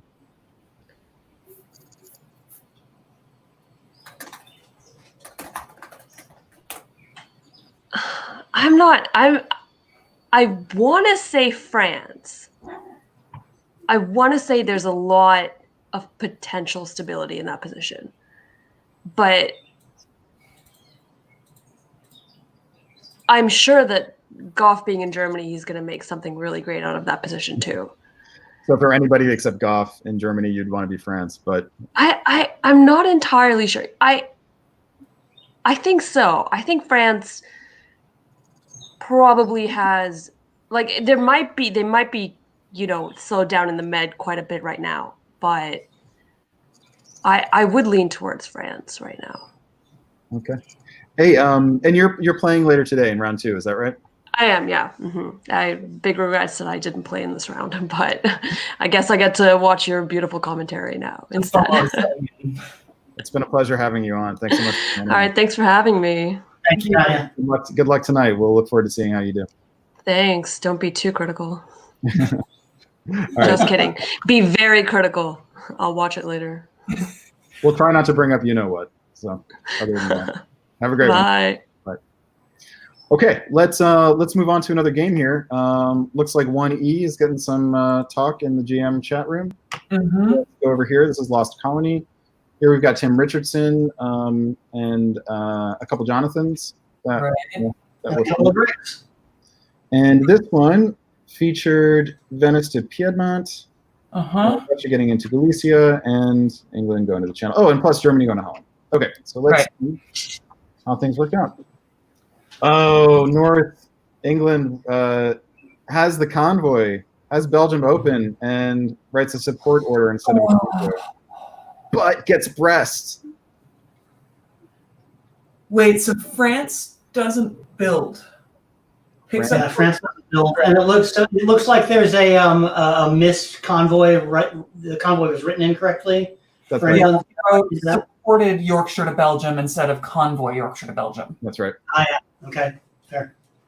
We did have a successful convoy over here, though, in the east, hopefully it agrees. With support. There you go. Okay. Any possibility this was deliberate? It's a little hard to figure, I guess, without knowing the player. Oh, it's England, Tim Richardson. Misclick and backstabber and miswritten orders. I mean, he does pick up, right? He gets a build. I got nothing. Go either way. I think it's an honest misorder. I don't think Tim is super familiar with the backstabber interface, so. If it was Goff, we'd say, yeah, maybe it was a misorder, right? Oh, yeah, exactly. Chris Brand, deliberate, Yeah. Well, Chris would have misordered English to Gascony or something, right? Exactly. Yeah. I'm really intrigued to see how the East develops as time goes on. I mean, this is unusual, right? Because you've got 2 units here that could be generating 2 builds worth, but they're only generating 1. And instead, Austria used Serbia to self-bounce in Budapest. Anxious about Russian. We talk a lot about unit efficiency, and there's a real question of whether the loss of efficiency here is worth whatever the gain is in tactical positioning for the AI here. Yeah, we do have Greg Fairbanks in Italy in the chat. Don't try not to give us too many spoilers, but I like it. Let's not comment on games you were in, please. Yeah. Okay. Let's. Anything else to say? We're trying to figure out how to go faster. Yeah, let's keep moving. I'm just gonna say I like the Italian position. Foregoing Tunis, that's a build-in pocket for later, especially with France sitting where France is. Always nice to do that. Yeah. All right. Any surprises here? Doesn't look like it. Fleet Berlin and Fleet Eddie, actually. Fleet Eddie, okay. This easily could have been Liverpool here. Follow up on that should have been. God, could this be a really ugly Western triple where France agreed to give Brest? No. No. No. All right. We're gonna keep things moving here. Yeah, no. Yeah. Okay. Here we got Spring. The convoy succeeds this time. Yep. Brest is vacated. Well, he's going to hold it if he wants to. That's fascinating. Bulgaria goes to Romania with Sevastopol's support? No, it looks like Sev supported Bulgaria to Romania to try and create a bounce. Oh. He was trying to get a self-bounce as he supported himself up to Galicia. Wow. There's something about helping yourself before you help others there. It's put on your own oxygen mask before helping those around you. That's exactly the reference that I was making. Yeah, okay. I mean, you'd want to, if this is a real RT, I think you'd want Ank to be going to black here. Yeah, 100%. The thought that Khan would get into Bull here is very optimistic. Yeah. And Piedmont walks into Marseille, which is nice. Oh wow! No, I'm loving this Italian position right now, and Greg, we're happy to have you in the chat. We just don't want spoilers of future years. That's all. He shouldn't keep it though, right? I mean, he shouldn't, but then that means England keeps Brest, or maybe not. I mean, England can obviously swing back to Brest and keep it. What do you think about Ionian to Tunis for the Austrian holding it? Ionian. Whoa. It's a waste of tempo because you've got the fleet in Aegean. It's if you're an AI here, you got to go to Aegean here, don't you? Yeah, with support. Yeah. Supported. Yeah, because you're already in Bulgaria and Romania is empty. No, it's not. There's a Turkish army in Romania. So maybe army in Romania. Yeah, you got to cover that retreat to Serbia. It's a very strange attack here. You'd think Greece would be the leader here. You'd think that. Yeah, this is on tactics. Let's move ahead here and see that. Turkey takes Bulgaria back. Austria retreats to Serbia. The force on the Aegean with a retreat to Smyrna. Retreat from Piedmont. England holds Brest, takes Norway. Yeah. Russia walks out of Sweden in a fall turn, turning it over to Germany. Oh no! Wow. Okay. Italy gets their build from Tunis. England gets their build from Norway. And Belgium. Oh, 2. England builds 2. You're right. Germany builds 1. Germany did not expect to make it to Sweden, but didn't bounce the move in Baltic, right? That's when we talked about the whole Black Sea thing. You make the move and you don't bounce the fleet. Hey, if I make it in, great. Yeah. And even better if he arranged a bounce, right? So, yes. If Germany, if Jonathan goes to Russia and Greg and says, "Hey, let's bounce in the Baltic Sea," yeah, and then let's tasty. So Germany here, to be clear, has just gotten Sweden, so he's picked up a build to go to 6 at the end of 02, and is in Burgundy as well. Yeah, it's a great position. Yeah. I mean, Russia stays even, so as far as Germany is concerned, eh. So real quick, you guys, Siobhan, take this one. Do you build an army here if you're Germany, or and follow up into France, or do you build a fleet to deal with the Russian fleet in Baltic?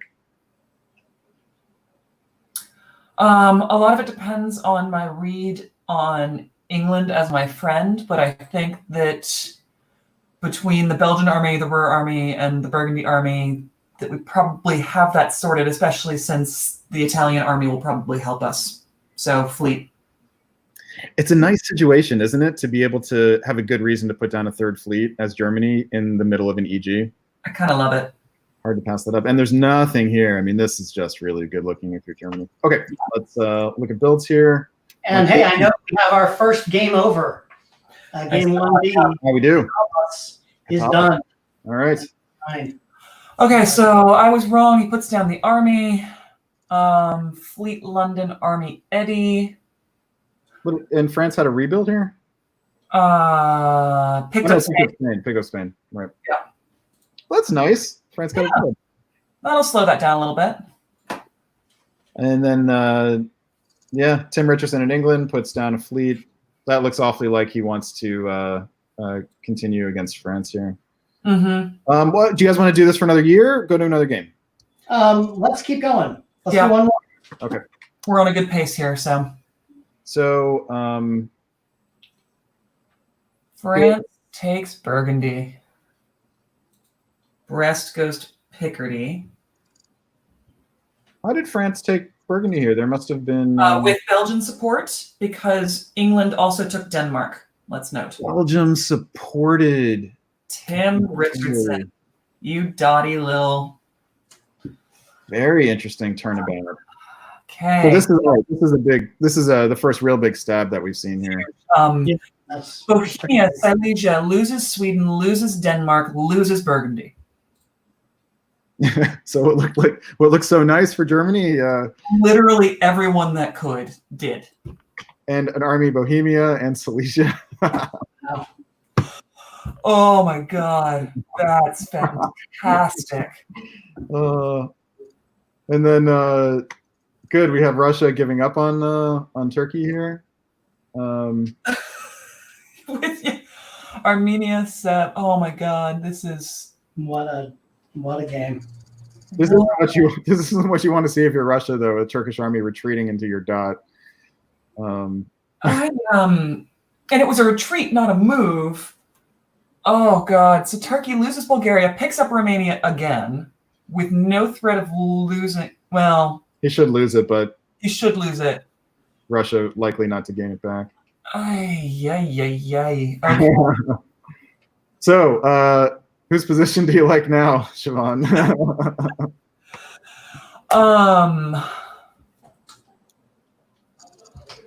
I guess the English. Okay. Yeah. No. Final answer. English. Oh no. Okay. Hello. So, England gives back Brest, takes Holland and St. Petersburg. Gives Kiel to Russia. Oh, and Denmark. So England's building 2 here. Yeah. And Italy gets into mid-Atlantic. Germany is down to 1 at the end of this. Wow. 6 to 1. Wow. That is brutal. So Italy, this is an entertaining game. Italy picks up a build from Smyrna and is in mid-Atlantic. Yeah. At the end of 1903. Okay. This is... Okay. I like the Italian. Austria picks up Bulgaria. And Munich. Mm-hmm. Russia loses Romania, and St. Petersburg picks up Sweden. And picks up Kiel as well. Even. And the Black Sea. Yes, takes the Black Sea. So move to arm to trick him into covering it so that he could take it.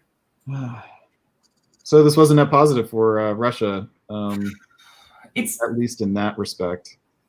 It's not the worst thing in the world, but it's not. He's not coming out the best for this. I mean, he's spread out all over the place. Yeah, I'm still liking England, but very quickly having Italian problems. Yeah, Chris, what do you between Italy and England here? Who would you rather be?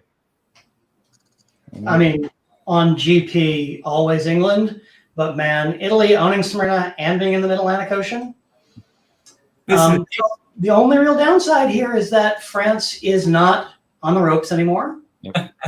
And Germany can't help you against him anymore. Nope. So that fleet in the Mid-Atlantic Ocean now looks premature. Yep. Yeah.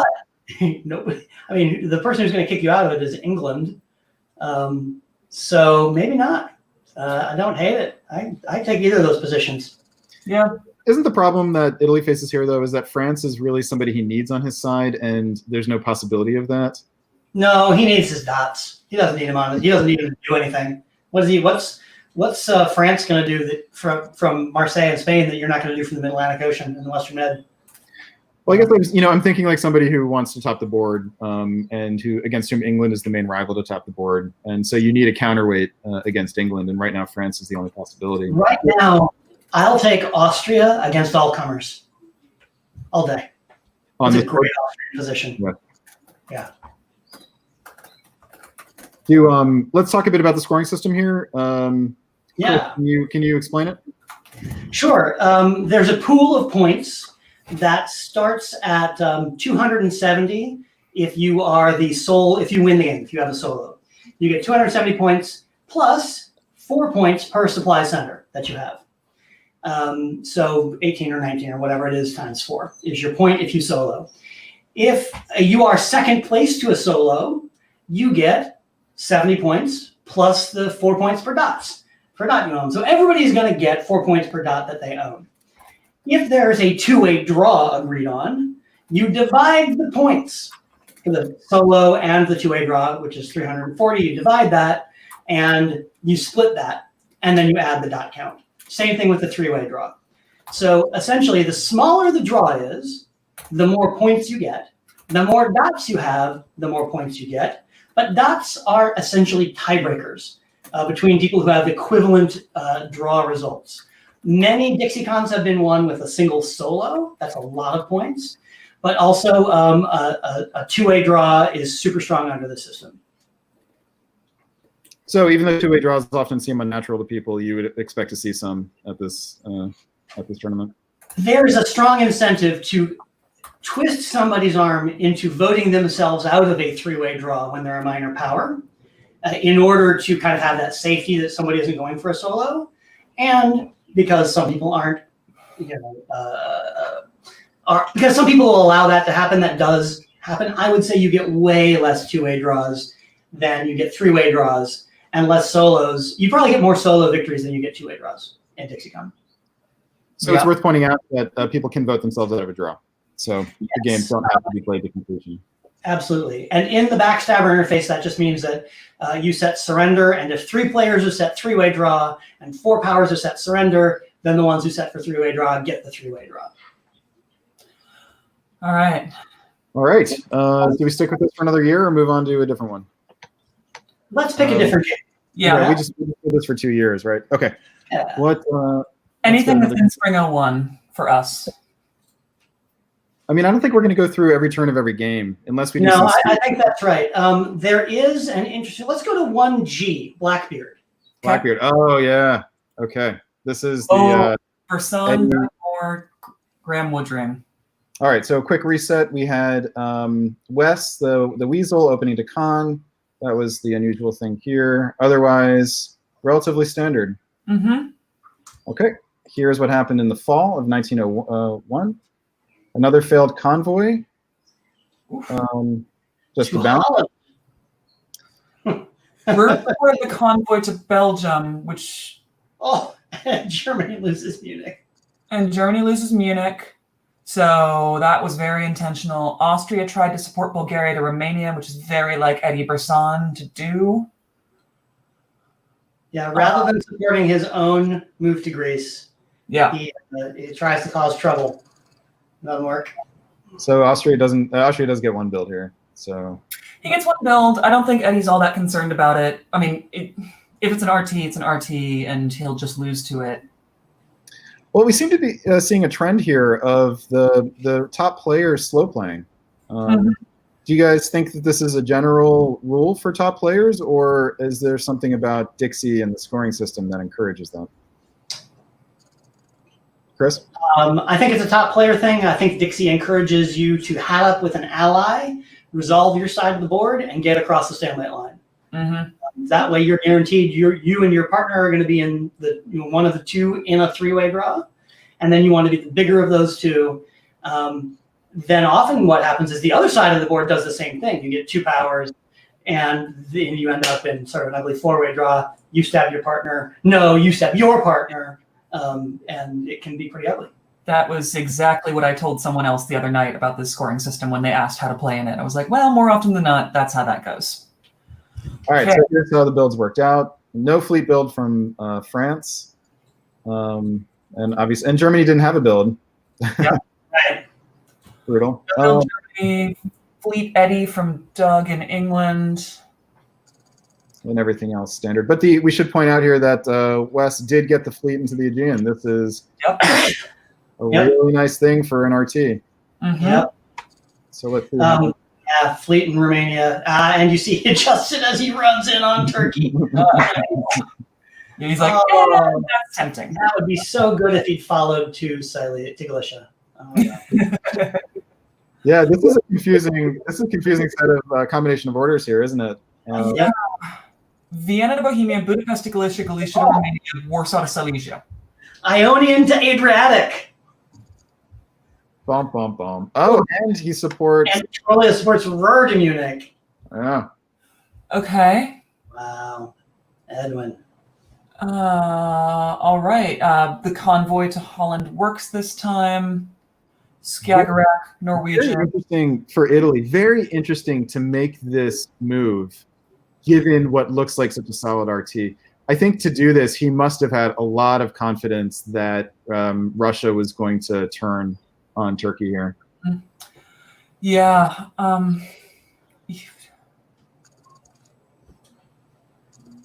The convoy, so this is Doug Moore in England. The convoy to Holland does succeed this time. Yeah, Germany is focused on retaking Munich. Munich cannot retreat anywhere. Yeah, so it's blowed up. So Siobhan, talk to say a little bit here about Germany's decision to focus on recapturing Munich. Is it mission critical to recapture Munich here, or is the focus overly? Is he too obsessed with it?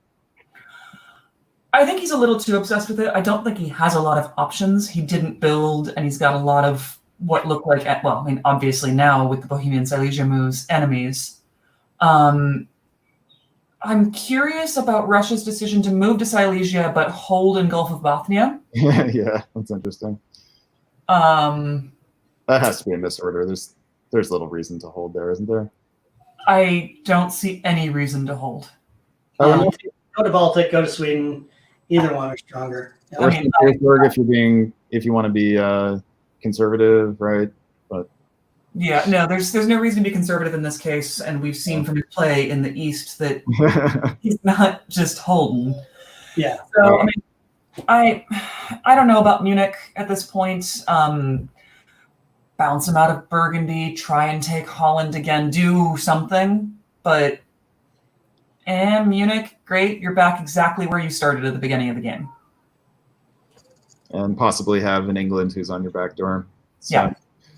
All right, let's see how it goes.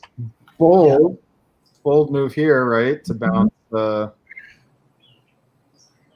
he does open up Home Center for a build. Oh no, I'm sorry, he loses Denmark, so he doesn't have a build. Yeah, nothing he can do about that. He's just trying to line up here and see how he can do some damage control.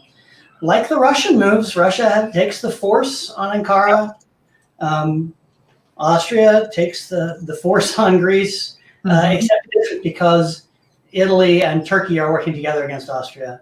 Yep. Or Austria, thinking that he's supporting Tyrolia to Munich, when there's a fleet in the Adriatic, man. That's just Awesome. some hard cheese. You'd be better off, supporting yourself back to Trieste than trying to get into Greece there. That's hard. That's gonna be a hard loss. And this is Eddie Brisson. Siobhan, what do you think is going through Eddie's mind right here? I think Eddie's frustrated. I think that he's surrounded by players who probably know him very well by name. And as often happens to Eddie, he gets jumped on early. They said, you know what, he's in Austria, we can wrap it up quick. I hope they don't make the common mistake of leaving Eddie on 1 or 2 dots. The first time I ever played with Eddie, he threw a solo with 1 dot. Yep. So, he's really good with that. Let's move forward. Looks like Eddie got lied to, poor Eddie. And then Menace said they'll concede to him in fall of 03. All right, so quick in the builds here. We got Russia with the fleet south coast St. Petersburg. Eddie pulls the fleet. Yep. And Turkey looks like is making a Janissary offer here for England. Probably is his only real option. And Doug Moore does the France-friendly thing here. Mm-hmm. Yeah, as France rolls, and now it's just a straight up, FG. EF. Yep. Doug and Graham have found their alliance, and away we go. Yep. As Russia loses Sweden, comes in to consolidate, tries to successfully makes nice, convoying Ankara to Romania while taking support into Serbia. Except Ankara supported Romania. Right, so the failed convoy. Oops. Oh, did I fail at that convoy? Oh no, when did that happen? Actually, given that it couldn't have been retaken, that might well be a legitimate misorder by Ed. I don't know if he plays on Backstabber a lot. Yeah. And we've got 4 English fleets as France. John Jameson, are you paying attention here? What does Italy do? North Africa. North Africa. Oh, hey! Fleet in North Africa. That was on the bingo card, right? It's an army. It's an army. Army in North Africa. That's what I meant. Army in North Africa. All right, so fall. Doug. This was we heard about this. There was an NMR from Doug Moore. It must have been a technical snafu. And the question we had when we heard about it was, would he parlay that into a board top, as good players often do? Could have had St. Pete, though. Yeah, but still picks up Sweden. And because Belgium was supporting Holland, doesn't lose anything. France picks up Munich, advances his units in all directions. Yeah, he couldn't have gotten St. Pete. He could have set himself up to take it in the spring. Yep. But not losing Denmark is a stroke of luck here. That easily could have happened. Yep. All righty. So, Tank Smyrna. Serbia is blown up. All right, I think we have an answer about whether that wasn't misorder or not. Italy supports Eddie from Budapest to Serbia, which works. Mm-hmm. So Graham Woodring here in France has we got a 3-way tie at the top. 7-7. But France doesn't have Marseille open for a fleet build. I guess thought he had to cover because of the army in Piedmont, so that'll slow him down a bit. England still got a build from picking up Sweden. Yep. Oh yeah, so lucky he kept Sweden. That was puts down Army Eddie. Okay, let's. So we just went through 2 years of this. Shall we switch over to another game? Yeah. Or do 3-year chunks. We could do 3-year chunks. Okay. Faster. The other way. Yeah, we're kicking through, which I think is good. Yeah. Okay, so we have some successful order writing on Doug Moore's part. Congratulations. Glad someone taught him how to play this game. We have France following into Holland here. Yeah. Probably. That's planned, though. You would think, right?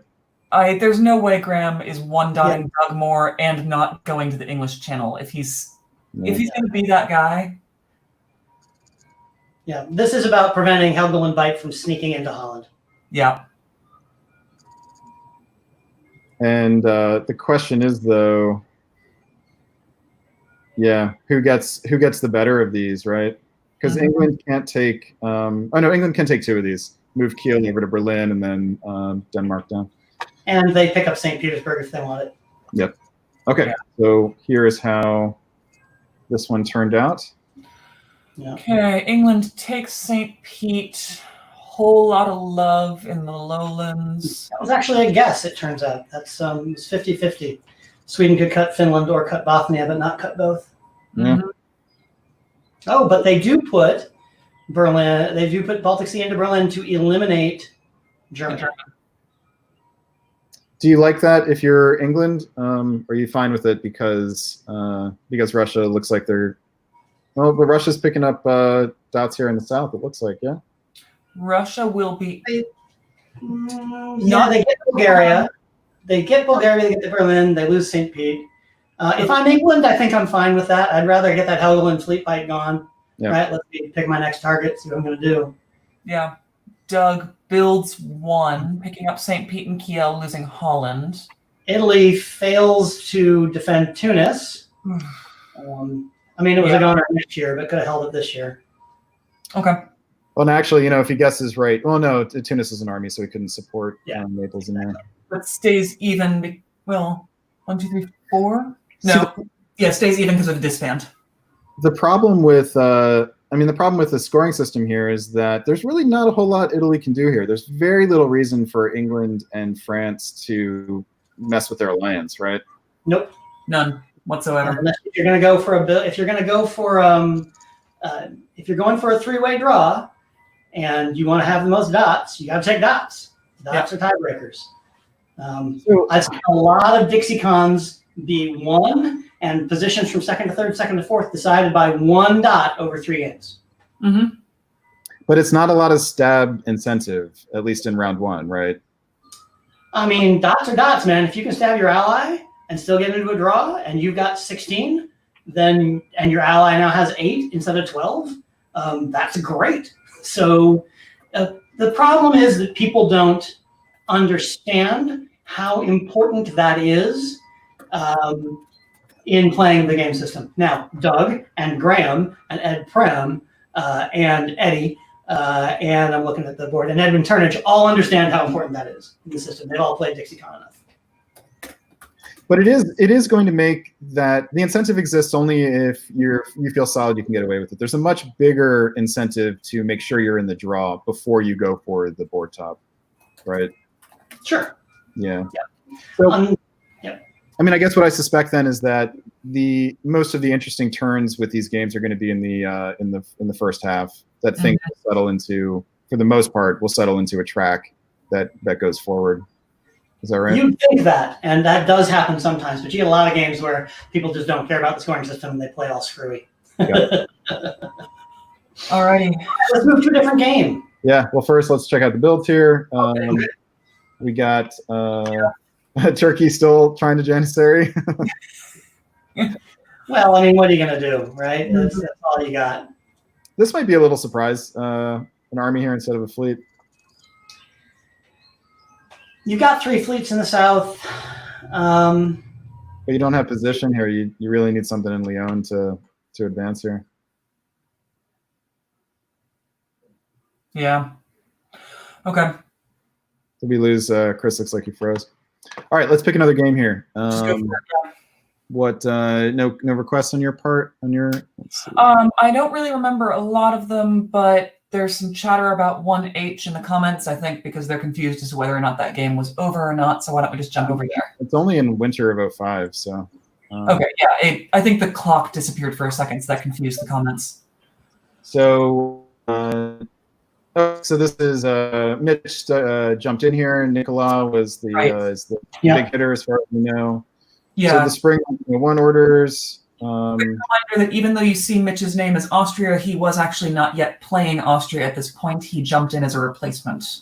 That will become clear as you see the fall 1901 NMR. Yep. Okay. And I don't even think we should talk about this yet. Let's just roll through 1902. Irish, blah, blah, blah. Double fleet from England. Fleet North Coast from Russia. Oh, I like Fleet North Coast here. Yeah. Strong build. Yeah, I like them a lot. Yeah, and especially with this here, you've got a lot of flexibility here as Russia. Yeah. Okay. Daniel, I see you in the comments. We'll go to that one after this. Okay. So another NMR from Austria. And that's when he was out. So the rule in this game was, in this tournament was, one NMR is a warning. After the second NMR, you're out. Mm-hmm. And so there was some, if he'd had a disband or a build in the winter, we would have replaced him then. But and this player just abandoned. They walked out. We never heard from them again. We don't know what happened. I hope they're okay. That's the main thing. I hope that they just flaked and didn't have some kind of disaster strike. Yeah, at this point, it's a little too bad because it definitely imbalances the board here, right? I mean, this is a very nice and easy setup for Russia and Turkey. But it's incumbent on the West then to respond, and so far it looks like they've responded with an EG. Yep, that's EG. Russia takes Norway, loses Sweden, takes up Budapest for now. This is very passive from Italy. Italy must have gotten some conflict from Turkey. Okay. Let's just keep rolling. Here we go. Oh, Nicola, just watch him march those German armies. Yeah, choo-choo, man. Yeah, that's a really nice place to be, isn't it? Beautiful. And note that France doesn't pick up Spain because they walk out of it. Oh. Oh. Yeah. Thinking that they're going to bounce Germany there. Italy moves to Lyon. Just a lot of support in the East. Yeah, surprisingly passive here. Well, we've put a new player in, which flips the dynamic of what was previously just an NMR in Austria. But it's worth pointing out that if Austria had taken the double support, would Austria have gotten? Austria would have stayed even. Stayed at 3. Yeah. Mm-hmm. Okay. So here are the adjustments for this one. Looks like it's setting up quite nicely for Germany. Yeah. Note that Germany didn't help England as much as they could have there. Oh yeah, what was the? It was I mean, England must have said, yeah, you know what? I'm just going to make sure that I hold. Yeah, this is very. And not even try it for Sweden. Now they wouldn't have gotten it if they had tried. But Germany's just like, yeah, okay, you do you. You do you. Yeah, and now look at how England, and this is where Nicolas says, yeah, okay, England is now going to lose Liverpool because of the way they attack the Mid-Atlantic Ocean. Mm-hmm. Oh, brutal. Yeah. England loses Liverpool. Germany takes Marseille. Italy supports Germany into Marseille. Yeah. We've seen other games where the top players were slow playing things. This does not feel like Nicola is slow playing this game. No, sometimes you just got to go. Oh. I think and that's the right choice to make here. Oh, look at him move to Silesia, and Russia would be like, I like water, I flow around you. But thanks to the move from Holland to Ruhr, this is a savvy defensive preemptive strategy here. You can cover both of these, or take a chance and go for, bouncing in Berlin while Galicia goes to Munich and you go to Warsaw would be pretty sweet. Yeah. Yeah. Tanya says, very Nicola to tell people you do you, and I can even hear it in Nicola's voice. So Austria, we say goodbye to Austria. Elimination in 1903. But Thank you, Mitch. The two-headed Austria. Yeah. Thanks for stepping in, Mitch, and doing that. Now, while GMing games at the same time, so that was while GMing games. Let's keep that. Yeah. France loses Paris, loses Brest, loses Marseille, picks up Liverpool. Keeps Portugal, so he's down to Spain remains neutral. Oh, Spain was neutral. Yeah, Spain. Oh, interestingly, Italy and Germany couldn't agree on who should get it. Presumably, Italy assumed it was his with support after being supported into. And we also have the Agent of Chaos, France, Piedmont to Tiroli. And we have, England supporting himself into Holland. So this, very entertaining all of a sudden. Very entertaining. Okay, let's do builds, and then I think I promised someone in chat that we'd move to mech deck next. Okay. Mech deck, and then we got some interesting stuff in the late game in 1C. Yep. That's what I'm seeing. Army Eddie, Army Kiel, Army Khan. Army Eddie is the only option here. Question is whether this is a stab and represents future conflict. I mean, there's an army build here. So You're gonna build a fleet from there, right? Yeah. So this was maybe upon. Okay, let's so mech deck up next. Yeah. Yep. All right. Reminder: no bounce and gal. The Chris Brand Sparta. and the Livonia. Oh yeah. Oh, and the Livonia move. I wanted to see where this was going. That's right. For Grant. Okay. And here we go. Convoy to Sweden. Come on, man. Finland. Finland was there. Chris, what you doing? Chris And Turkey gets support into Romania, which succeeds. takes Armenia. Armenia. Turkey's Brian Sheldon. Says, I would rather have that English army in Belgium than a German one. Yeah. Sheldon doing the delayed Matt Sundstrom. Yep. Well, he figured out that Smyrna is an army, not a fleet.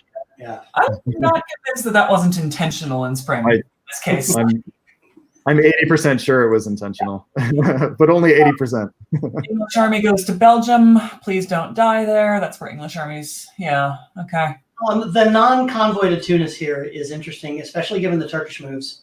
Mm-hmm. You have, as Turkey, you know, not following up to Constantinople, maybe gives Italy the freedom to feel like they can do that.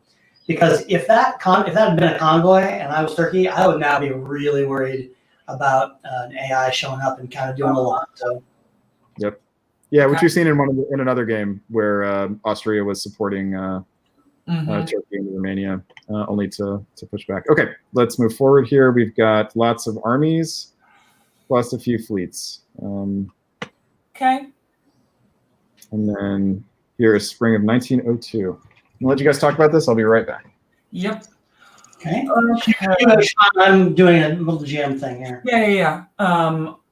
So we've got Turkey, who went all in for the anti-Russian, losing Romania to Budapest, retreating to Galicia, which was the only viable option, bounce in Bulgaria, which is still neutral, let's note. Tried to support himself to Sev, didn't work as expected. Let me try and make sense of all those tiny arrows in the lowlands.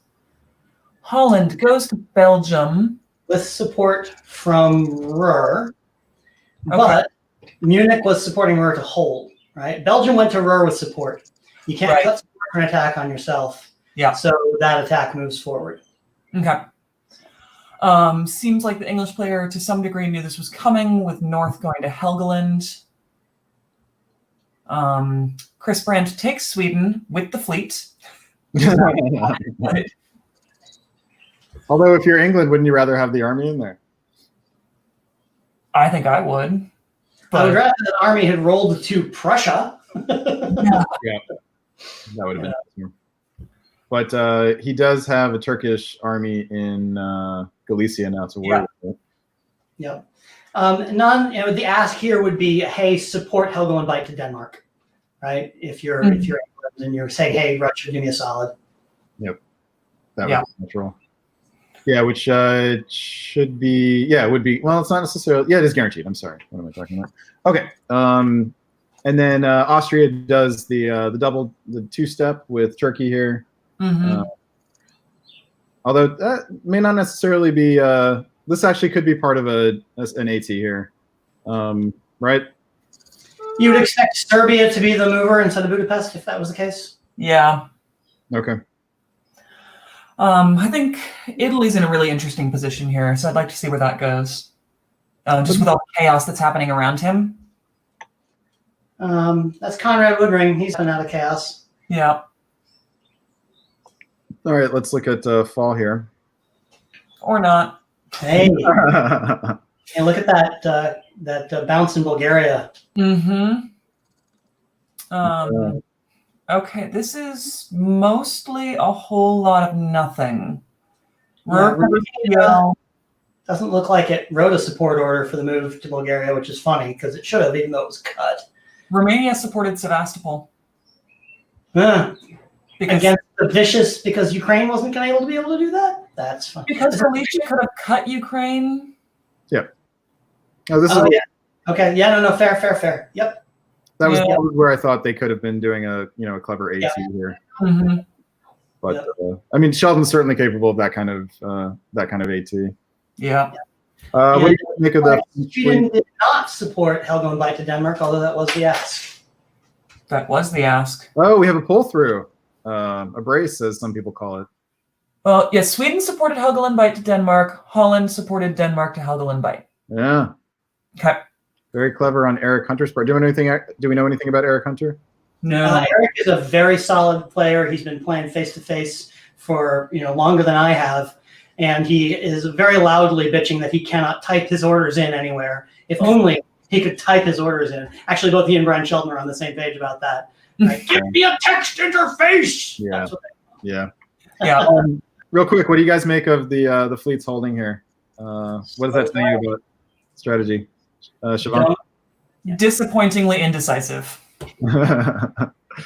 Yeah, it seems like you pick one side or the other and go for it, right? Really? I mean, okay. How come it's all right for other players to slow play? We don't mind that, but you're not picking a side. You're not going after Italy. You're not going after England. Okay. You're holding your forces where you can do something with them. Now, would I rotate to maybe Spain, South Coast, and Mid-Atlantic Ocean? Yeah, maybe, right? But you got total flexibility to choose where you strike next year from here. That's okay. That's absolutely a very fair critique. Is we've been applauding a lot of slow play in other games and some even objectively ridiculous and bad orders. Andrew Goff, I saw you with your bounce in Albania. So okay. Well, what do you? I mean, it's funny. I really want to go into a little bit deeper here. Like, what is the strategic direction here for France? How does France top this board? Even I know that's not the right question to ask, but Chris, why don't you take that one? where does France's growth come from? From here, it's about diplomacy, not about tactics. Yeah. France has the ability to gain force ground with armies, has the ability to gain ground with fleets. In your perfect world, you replace England and then capture everything north of Munich. But that's a purely diplomatic concern at this point. Is Germany going to let you get away with that? Is England weak enough to let you get away with that? Running in on Italy is it's too early to do that, right? There's no Western triple. You expose your back, somebody will jump on you. So sometimes as France, you're forced to play. This is kind of an Italian kind of position, which you hate. You'd rather be aggressive I'd rather be aggressive as France. But suppose he'd shown up in the English Channel and the North Atlantic Ocean there. And what would that have netted him? I guess if he'd actually set it up with Mid-Atlantic Ocean, North Atlantic, he could get convoy Gascony away. But I mean, there's an English army in Picardy, and there's no guarantee that he picks that up. Yeah. Now you do that, you're pretty safe. I think if you're France and you knew beforehand that England was going to be pulling a unit rather than staying even or even getting a build, then If you roll north, maybe he picks up Helgoland Bite and keeps that army. Exactly. Okay, let's push ahead another year here. Just force the position forward as France. Italy says Turkey is helpless. I'm going to roll. Italy moves all of his units forward one space. Great tempo gain for Italy. This is still very it's still very cautious from France, right? Yeah. Wait and see. No sign of any teamwork, right? Bad long-term sign for France. Yep. And the AI goes into full effect here. Presumably this is part of an AI. Yep, agreed. Especially with the East Med move, which now cannot be stopped. So Turkey's just on life support from here. Yeah, he pulled in the adjustments. He pulled Armenia rather than Galicia, which actually feels like it's a non-surprising thing for Sheldon to do. But it's a bit of a Sheldon has a tendency to want to stick it to you if you cross him rather than. And also sort of go big or go home, right? Yep. That unit's got tempo. It's got things that he can do. He can negotiate with it. If he just does Turkey and turtles up, they're just going to come and kill him eventually. So at least there's some talk here. Well, there are a lot of players who actually are happy to turtle up as Turkey and just sit around and then try to rebound. And with a draw-based system, there's I think more incentive to do that. But Brian Sheldon is not one of those people. So here we go, fall of 1903. Italy is the one who gets the dot. Turkey. This actually shouldn't be possible here. Oh no, I'm sorry. So Turkey supports himself into Romania. It looked at first, so Sev also supports Ukraine into Romania. Mhm. And so if it had only been Sevastopol supporting Ukraine into Romania, then the move should not succeed. But Bulgaria was also supporting it. And then, so yeah, this is a bit of a curious, although this was an Austrian dot, I think. I believe it. Yes, it was Austrian. Yeah. Okay, still treading water. What about in the west here? Okay, France takes Belgium. Whole lot of bouncing everywhere else. And Italy self-bounces on Munich. Curious play here. Yes, so that Munich could cover Berlin, but Munich wouldn't be threatened in case Burgundy wanted to take a swing at it. Yeah, I mean, if you're expecting support, yeah, I don't know. That's not aggressive enough for me from that position. Yeah. Yeah. And then, interesting tactics here. I think this is going to end up being just a mistake. So Germany supports Skagerrak into Denmark from Kiel, but also supports Ruhr into Kiel from Holland. So, yeah, he was trying for the brace again. Mm-hmm. Well, I think he meant to do Kiel to Denmark with Skagerrak support, and the follow here. I don't think the combination of these orders doesn't make sense. I don't think. Okay. I mean, he's not cutting his own support, but I mean, yeah. Otherwise, you would just have Ruhr support Kiel and send Holland to Helgoland or something like that. Okay. Anyway, okay. So, what about the overall strategic situation? Let's look at the fall. Mm-hmm. Who would you want to be here? What's the? It's even, and it looks like there's been a lot of fluidity in the alliance structure. Austria and Italy have gotten well together, but everything else seems to be fluid. Yeah, I'm not loving a ton of the positions here, and I don't have a great read on what I think is a solid game-long alliance. While we have the AI, I don't know how long it'll last. I guess France. I guess. I mean, no one's attacking him, right? So. No one's attacking him. I mean, I don't think he's made me huge enemies. This is where you swing those fleets to Mid-Atlantic Ocean, North Atlantic Ocean, right? And convoy an army up north. Not a lot of risk. Yeah. You know? Or maybe you swing south. Maybe you're hat up with England for a little bit and go after Italy now. It's got to be one or the other, right? Yeah, you'd think. One of them has to happen now.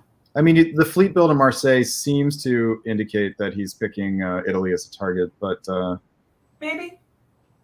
could just be a slight. Yep. Yeah. A feint, I should say. I have to have a fleet there because Italy's going to build one, but my other two can set up the convoy to Clyde. Yeah. Or Liverpool. If you're going to attack England, right? You lie to him and you do it with a stab. That's got to be the theory. But if you're England and you don't move like London to Wales or London to Yorkshire here, then you're kind of a sucker. It has to go to one or the other. Yeah. And you bought some trouble with Russia here by trying to take Sweden instead of taking the guaranteed St. Pete as England. Yeah. Take the guaranteed dot. Don't try and be cute. Help yourself. Help yourself first. Yeah. Okay. All right. So switch to a different game or stick with this one for another year? Let's move to Blackbeard. No, we've done some Blackbeard. Lumbies, we finished it. We ended in W02, Winter 02, I think after Austria was eliminated.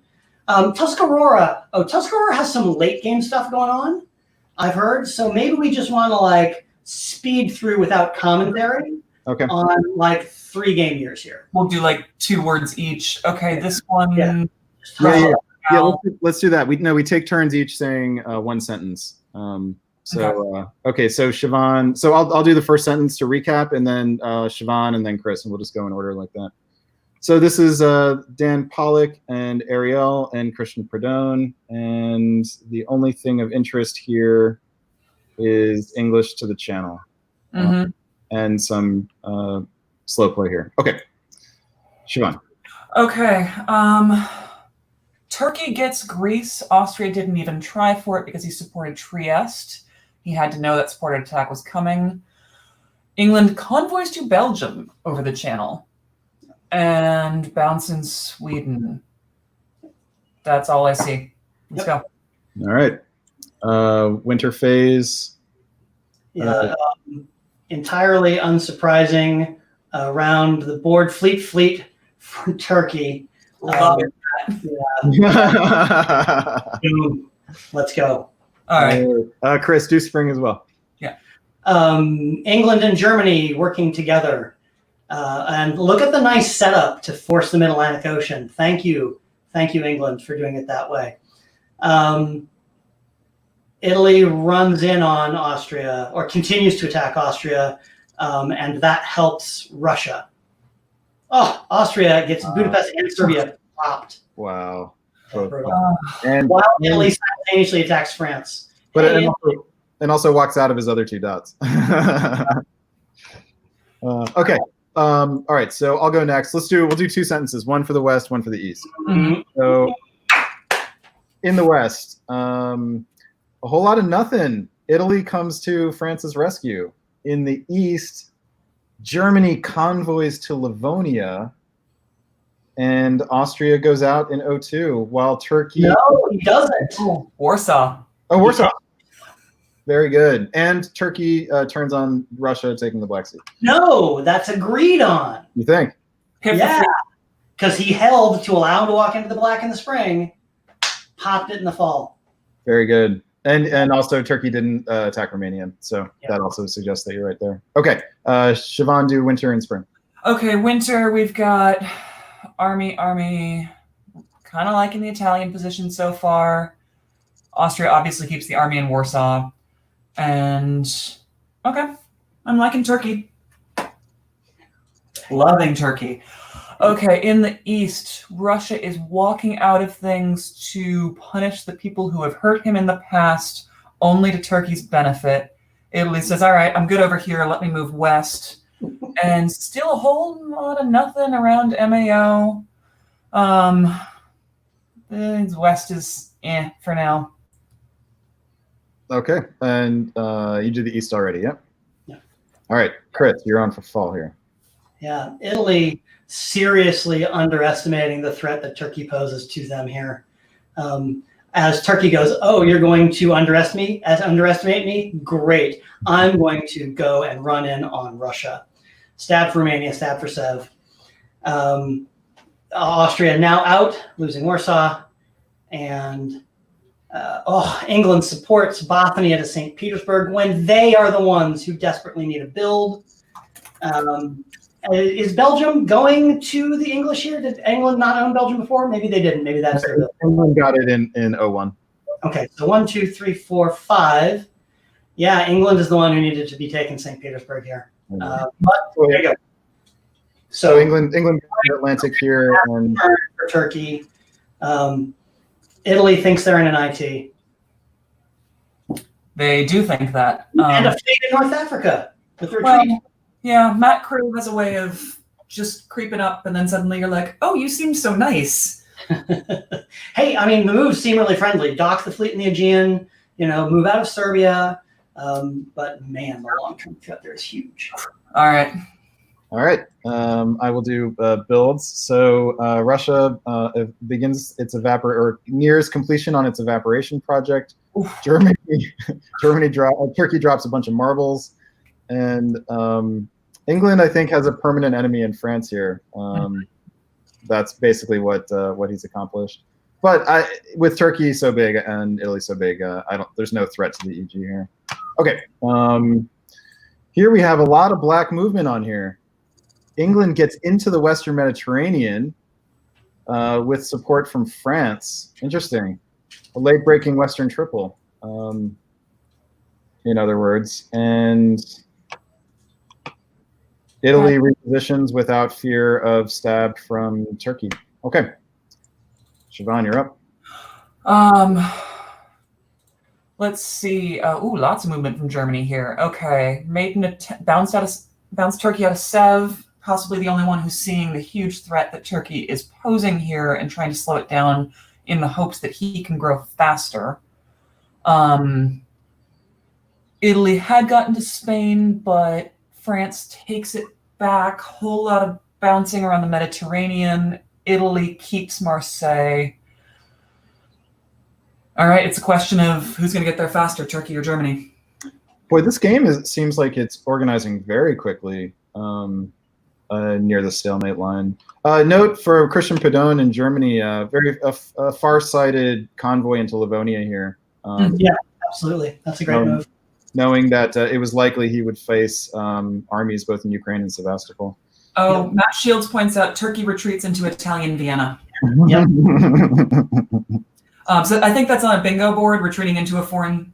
Yes, that is on our bingo board. Yes. Yep. Okay, let's keep doing this. Let's this game has actually drawn if we want to speed run it to complete. Let's do the whole thing. I think. Whether it's a solo or whether it's a draw, Siobhan, we don't know yet. I have no idea, and I'm not looking. Siobhan, you're up for builds and spring. Okay. Yeah, Turkey needed another fleet. Fine. French fleet. Sure. That's it, right? Yep. Oh, it's me again. Sorry. Yeah. Okay. Oh God, this is Turkey's solo to lose. You think a solo one here? I mean, in Turkey the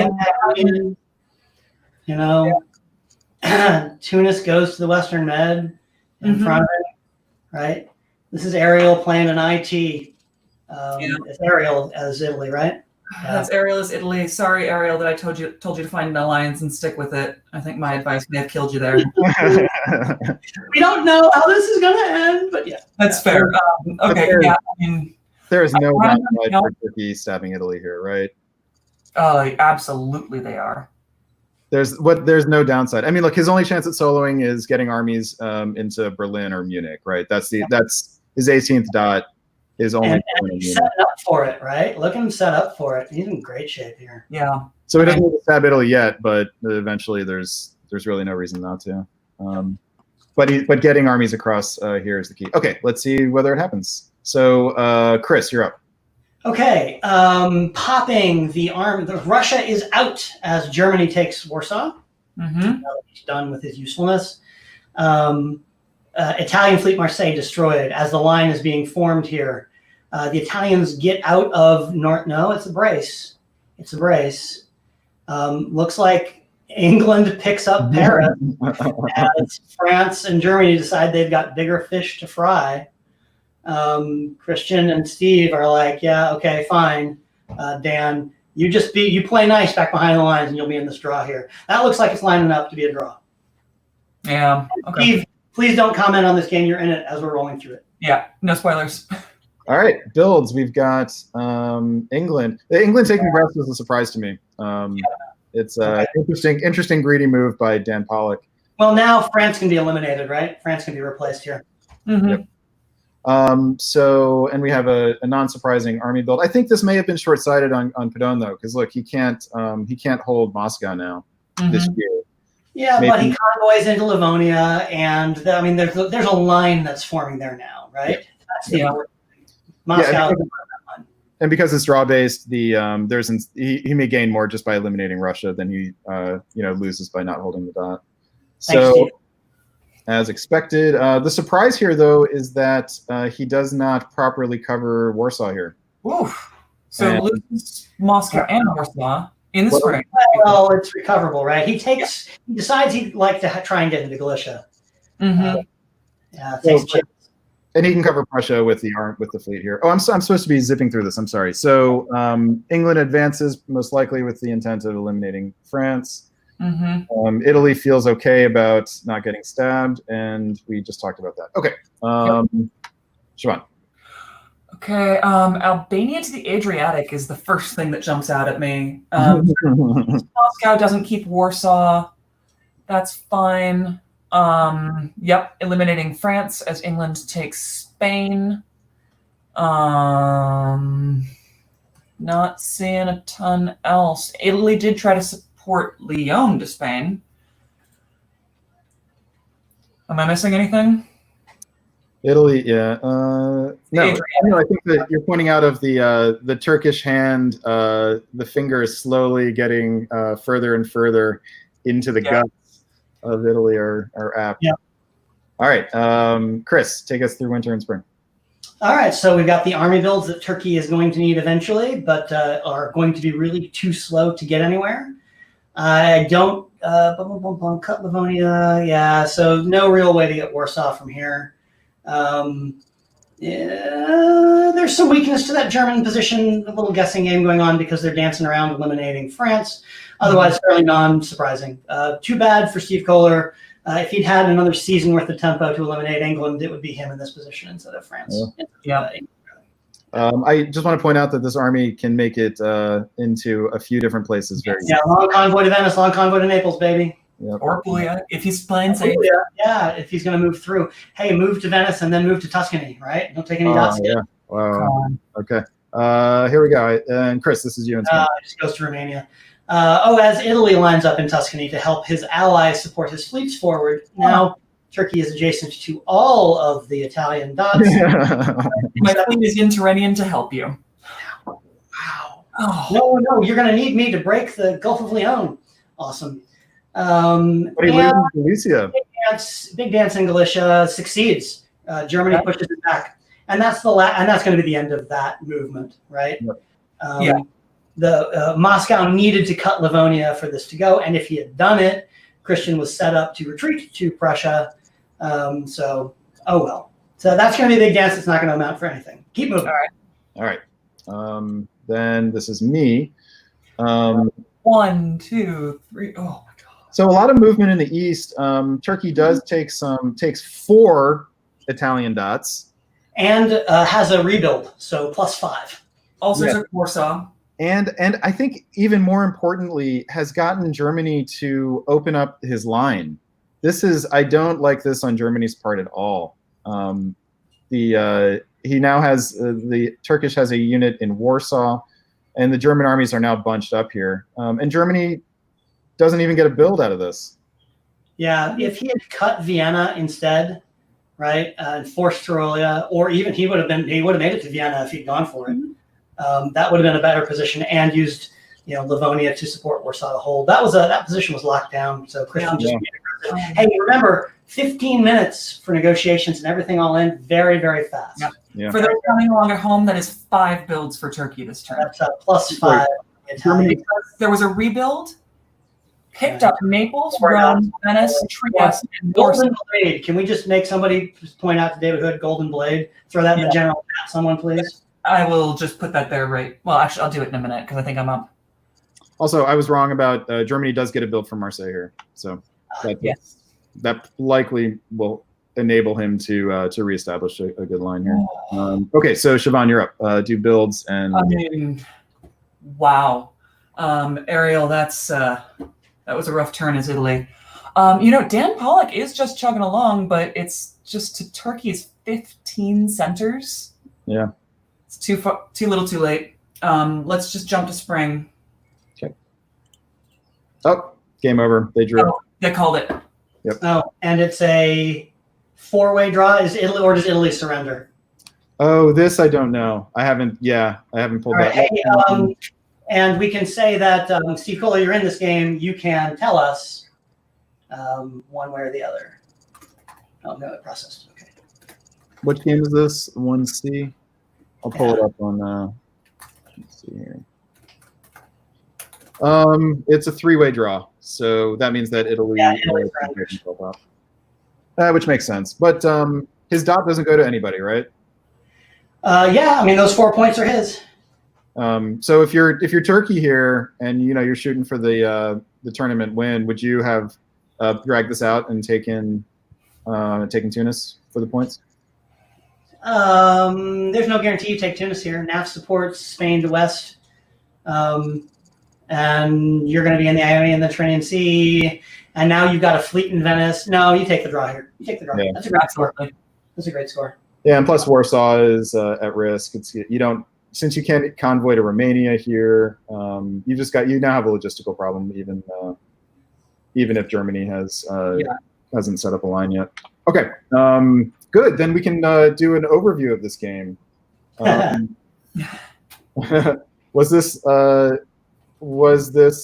Did Turkey deserve this result, or was it poor play on other people's part? Siobhan? I mean, I think anyone who gets 15 center board top deserves the result, no matter what. Whether it was the work of tactics or negotiation, I think Matt Krill played this solidly from beginning to end. I feel for Ariel. I think he really just wanted to be a part of that IT, but the opportunity was there for Matt, and how do you not take it? Yeah, Chris, you really called this one early, didn't you? So I assume you think that what happened is what should have happened. Yeah, I mean, good on Christian for getting over there with the armies in a timely fashion. Good on Dan Pollock, who followed up on his aggressive opening, right? He opened to the channel, right? Opened to Wales.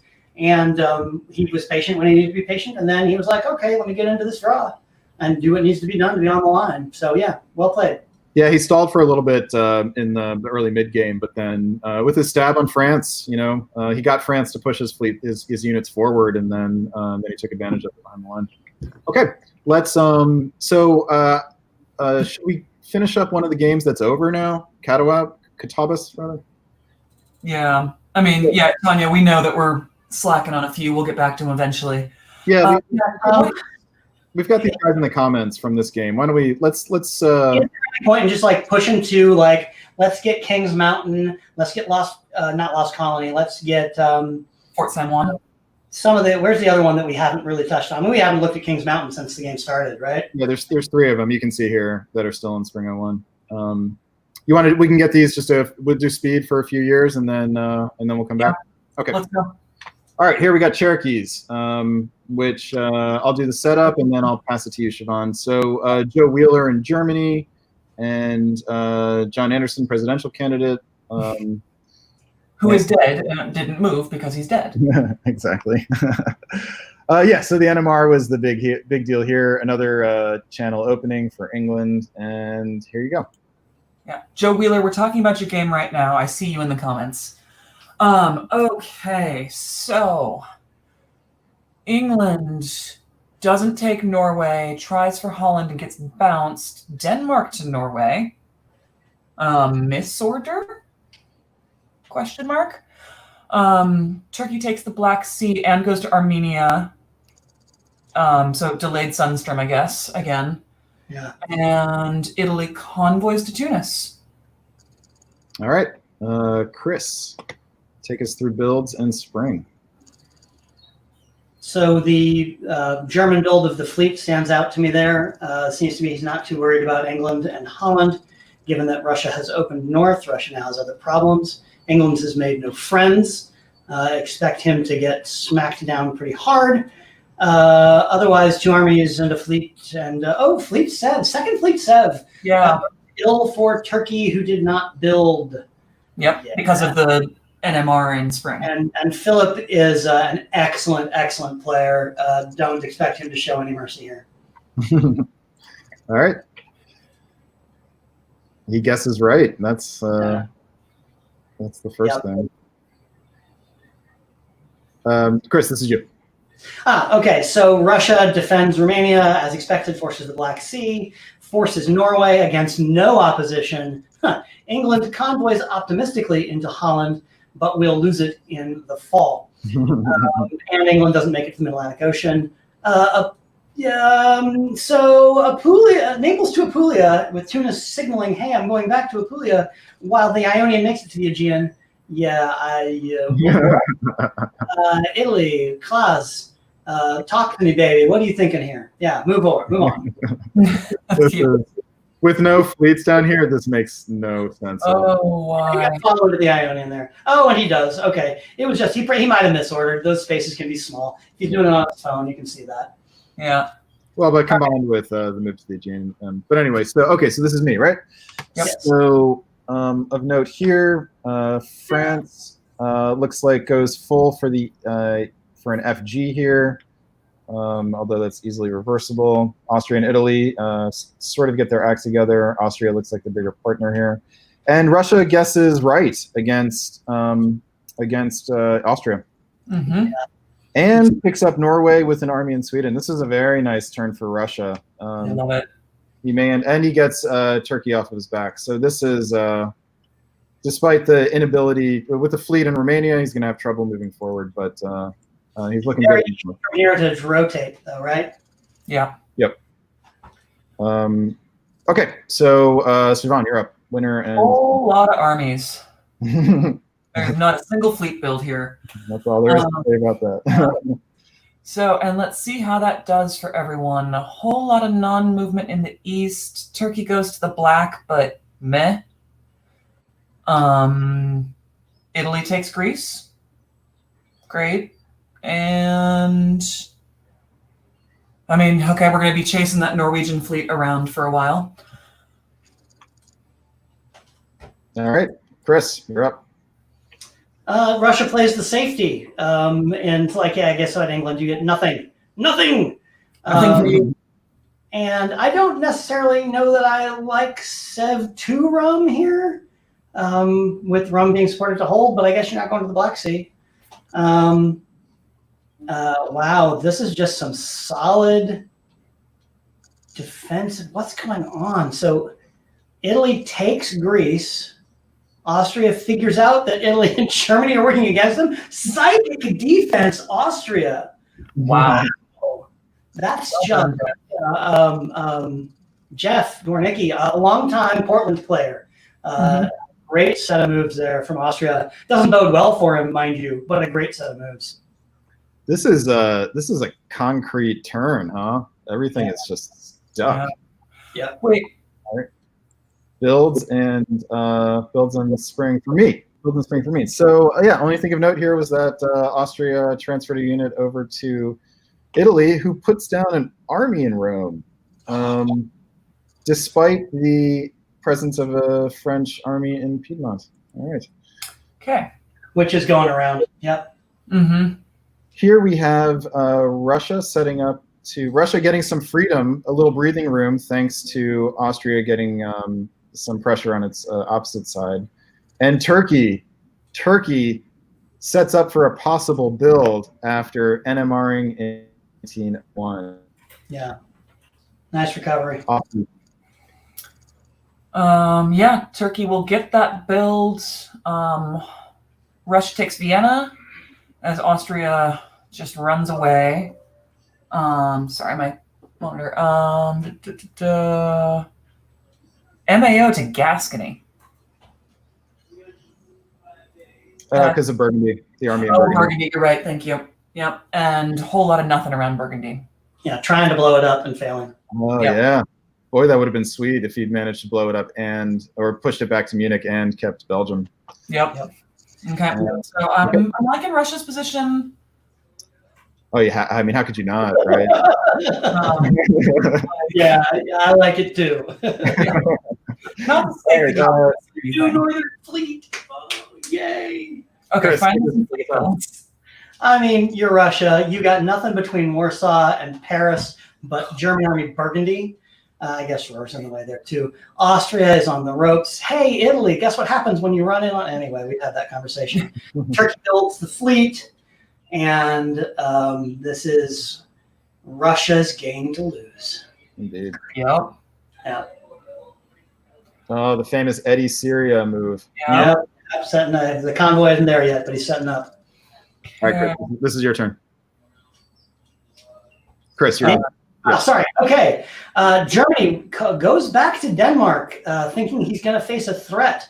And Russia sets up, forces the Black Sea, puts the army down there. Italy's still doing its best to try and run in on Austria. Wow. With British help, not for nothing. But he doesn't cut support in Trieste, so it doesn't work. Yeah, he made his choice, and he's sticking with it. Fleet Gascony holds once again, trying to get. Well, he does kick him out of Burgundy and has to retreat to Munich. But it does cost him Belgium to do it. Yep. Yes, it does. and as a PIF as well. This is a tactical error. It seems to me. You'd want to move have pick be the mover here, and give. You have the retreat available if you need it. Yeah. Okay, in the fall, Edinburgh continues its quixotic desire to end up on the other side of the map. Yeah. Hopefully, maybe we will see it happen one day. But England finally loses north. Or I think Germany was in there before, but let's say Russia finally gets into north, which seemed to be inevitable. A do-si-do in the east leads to Turkey in the Black Sea. This might be arranged, though, to move the Russian fleet out. I'll be interested to see what happens in the fall. And poor Turkey. Well, no, we got Russia pulling Serbia into Bulgaria. Yeah, that was a stab, and it worked once again. If you're gonna go for it, go for it. Yeah, but I think Russia outsmarted himself here. He's going to see this fleet blown up. I believe. Depending on what Italy does here. Okay. Builds and spring, Siobhan. Okay. Again, the theme of building armies continues. Army Warsaw, Army Berlin, and Turkey picks up Aegean. Let's just. Oh, that was fall. So Russia was getting Khan. That's what I meant about that. That's why you do it that way. Yeah. No, so this worked out really well for Russia. Russia's sitting on 10, and we're continuing with the theme of it's Phillips to lose. Russia is a solo possibility from here, yeah? Oh, 100%. 100%. Would you have rather seen the fleet come into Norway here? Then Barents? No. No, you can't leave Barents, Yeah. Not yet. Yeah, you're coming into the North Sea. You put that army in there. That way Norwegian can't sneak behind you. Yeah. Then you can support. You can come up. You can come over, but you don't want to let Italy sneak and pirate behind you. Yeah, he made the mistake once earlier of allowing Norwegian to sneak into Barents, and he's not going to let it happen again. But now you have to. Well, I guess he's not building up here yet, so he's just looking for a line. But Germany builds in Berlin here. Yeah. Correctly anticipate. Well, I mean, the fleet would have been a better build there, but he's got to be like, guys, look at Russia. You gotta lay off here. It's like anytime you want to. All right, Siobhan, take us into the spring. Okay, so Germany, as expected, rightfully just moves full east, hoping, possibly wrongly, because he's losing Belgium behind him. Whether or not that's planned is a whole different conversation. Takes Sweden. Russia loses north. A whole little dance in the southeast. Taking black. Yeah. And everybody mobilizes. Super optimistic hold in Warsaw. Yes. That Germany wouldn't come for him. Yeah. So everyone's mobilizing against him, but I still think he's got a good chance here. All right. Yeah, Russia decides he needs an ally. Helps Italy. Mm-hmm. Italy takes Khan. Russia gets Serbia here, but loses Warsaw and Sweden. So Russia's pulling, but gets Denmark. So he's only pulling one. Still. Yeah. And France stabs England. France convoys to London. Takes up London and Belgium. Boom! Oh, he takes Belgium as well. Oh, wow. Okay. Stabs England. Nice. So Germany doesn't get a build, and Russia's solo chances just increase significantly, yeah? Depends on what he has to pull here, right? What is Italy here, right? Just the strategic situation of the West being a mess. Yeah, that continues. But when you've got armies coming at you in the middle as Russia, you got problems. Yeah, it's hard for him to deal with those and hold the Austrian centers. Yeah, that's why he really had to bounce one of these here. Yeah, just he needed one of those. Yep. Okay. Whose turn? Is it my turn now? Yeah. Okay. So we've got fleets disappearing in the south, and a fleet in the north. I still actually don't discount. I still like Russia, even though they're a bit spread out here. But with France hitting people from behind, I would rather be on the Russia side of this line here. Absolutely. Russia retakes Sweden, loses Denmark, and actually has a problem around St. Petersburg now. So it looked like Germany worked things out with France, and said, France, go get the English dots and we're fine. Okay. Yeah, but Italy continuing to run in on Austria here means that although Russia loses Budapest, he can retake it. Well, no, Italy supported Bulgaria into Serbia. Right. That's interesting. While taking Bulgaria, which coast did he go to? It looks like he went to the East Coast. He went to the East Coast. Good. Okay, that's a problem. Now it's gonna be a pop. The position might have looked a little too good there. Well, no, Yeah. it won't be popped actually because Greece will support it.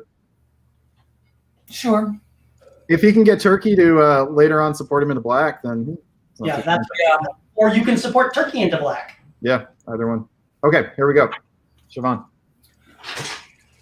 Okay, so yep, Greece supports Bull, taking Trieste. Denmark, hold. Oh, that was Austrian. Trieste was Austrian anyway, so that's fine. Oh, that has to be a misorder, yeah? Where? Yeah. Finland not doing anything? It could just be he's like, all right, I don't care what you're gonna do. I'm not trying. I want you to move back into St. Petersburg. Mm-hmm. I know Norway's gonna support Sweden. I mean, I'd swing at Sweden anyway if it was me. Because Yeah, why not? You don't have anything to lose. I'd have made the swing, but yeah. Okay. There was also attacking St. Petersburg here instead of Moscow if you'd wanted to. Yep. Does Germany get a build here? I don't think so. Although it badly needs one, yep. Germany needs a build. No, yeah, just swapping Denmark and Sweden, right? Yeah.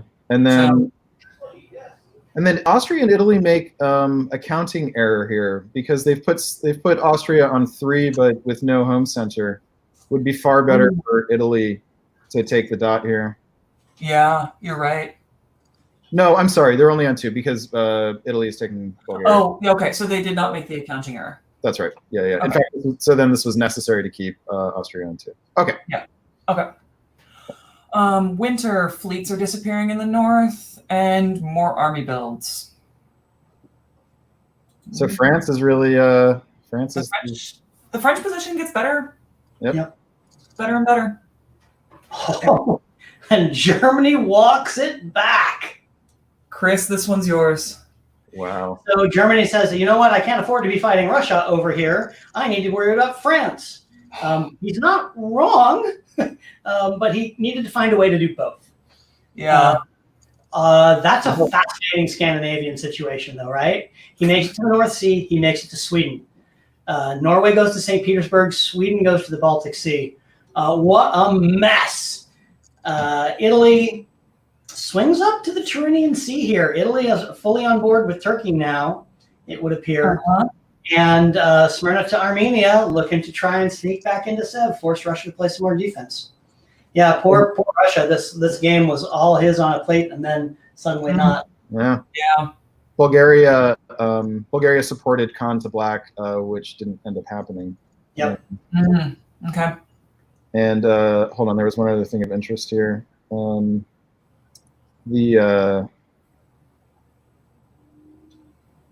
Italy takes Trieste here. Well, yeah, so this was all guaranteed, actually. They set it up perfectly. Yeah, okay, good tactics here by a late-breaking Austria and Italy alliance.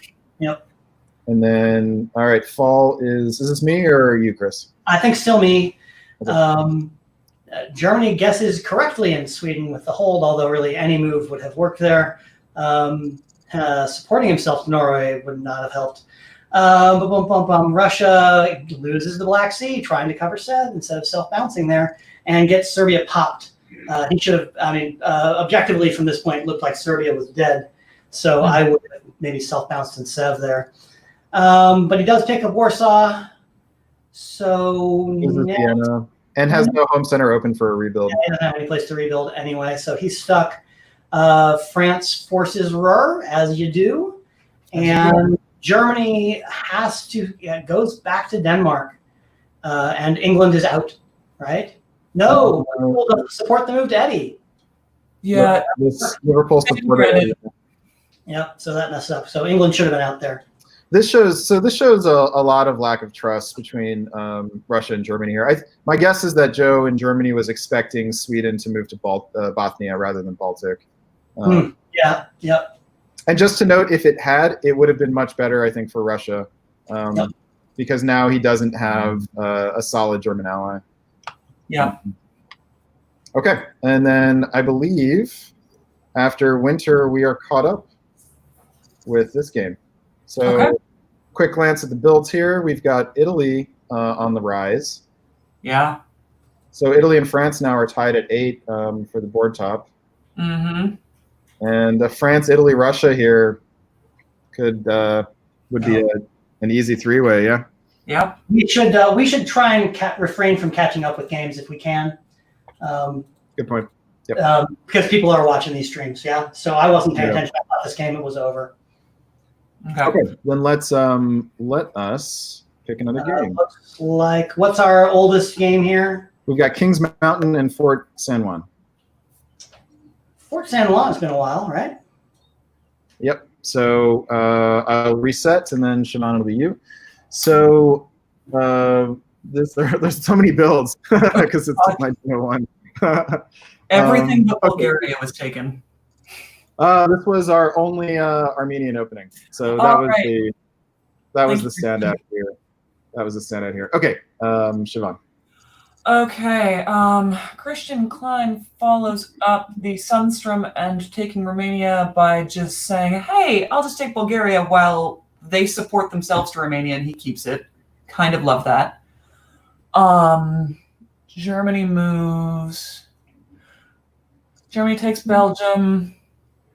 Oh, that's right, Italy took Munich in this one. And nobody can agree what to do about it.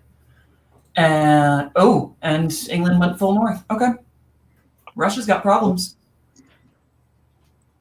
And also, it's worth pointing out that Germany took Belgium away from France.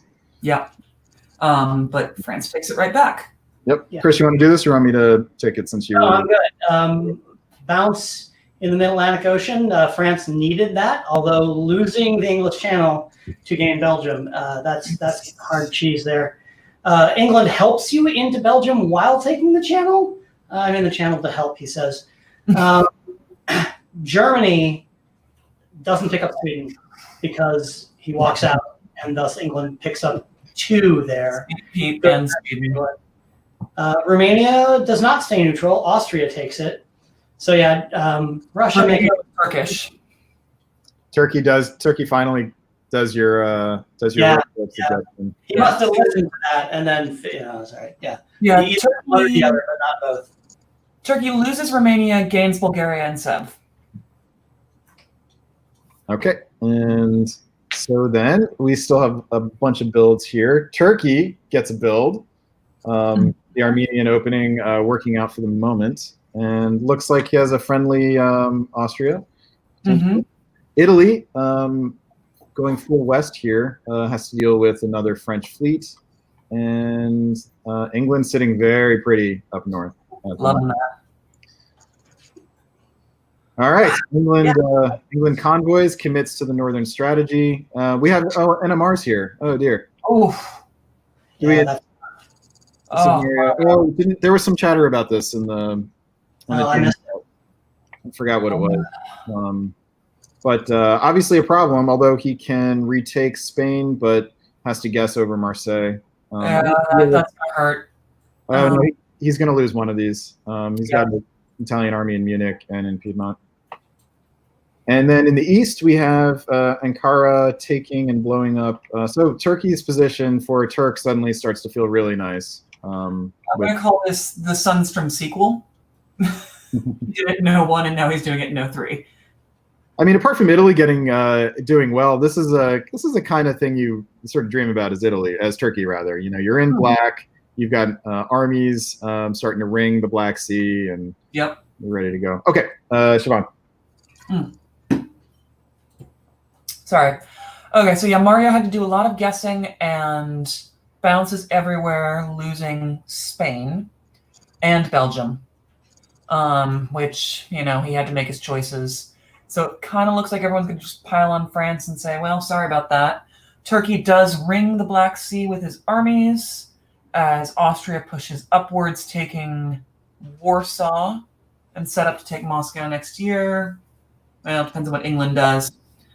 Austria getting jacked. Yeah. Austria's pulling one here. Oh yeah. Okay. Just want to pull some attention here to, I think, what are suboptimal orders by the Italian. I think Burgundy to Marseille, supported by Piedmont, was kind of the only option here, wasn't it? Well, he's trying to get the brace, right? He's trying to hold Spain by supporting it to Marseille, but then the correct answer is to cut the Mid-Atlantic Ocean, which is why the Mid-Atlantic Ocean did what it did. Does that not end up being a brace? It is a brace, yeah. Yeah, so he holds Spain, so that's a legitimate sense. Yeah. I would rather be in Gascony and let France be in Paris. Mm. Yeah, cut that support,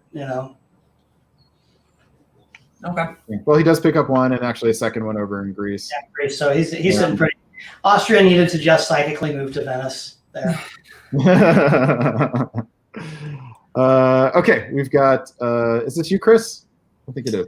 Sure. Another Austrian army. Love it. Hey, look, it's an IT.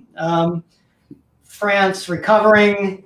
They should be able to retake Spain from here with the armies, but they do still have a problem with that Italian army in Burgundy, right? And Munich is still Italian. Germany does secure a build and now looks likely to retake it, as Austria should be coming south to go against the IT. Fascinating. Why didn't Austria have a pull here? Was there? Oh, because they disband Greece. Disband Greece, yeah, and picked up Warsaw. Yeah. Right. Okay, Chris, you're up on this one as well.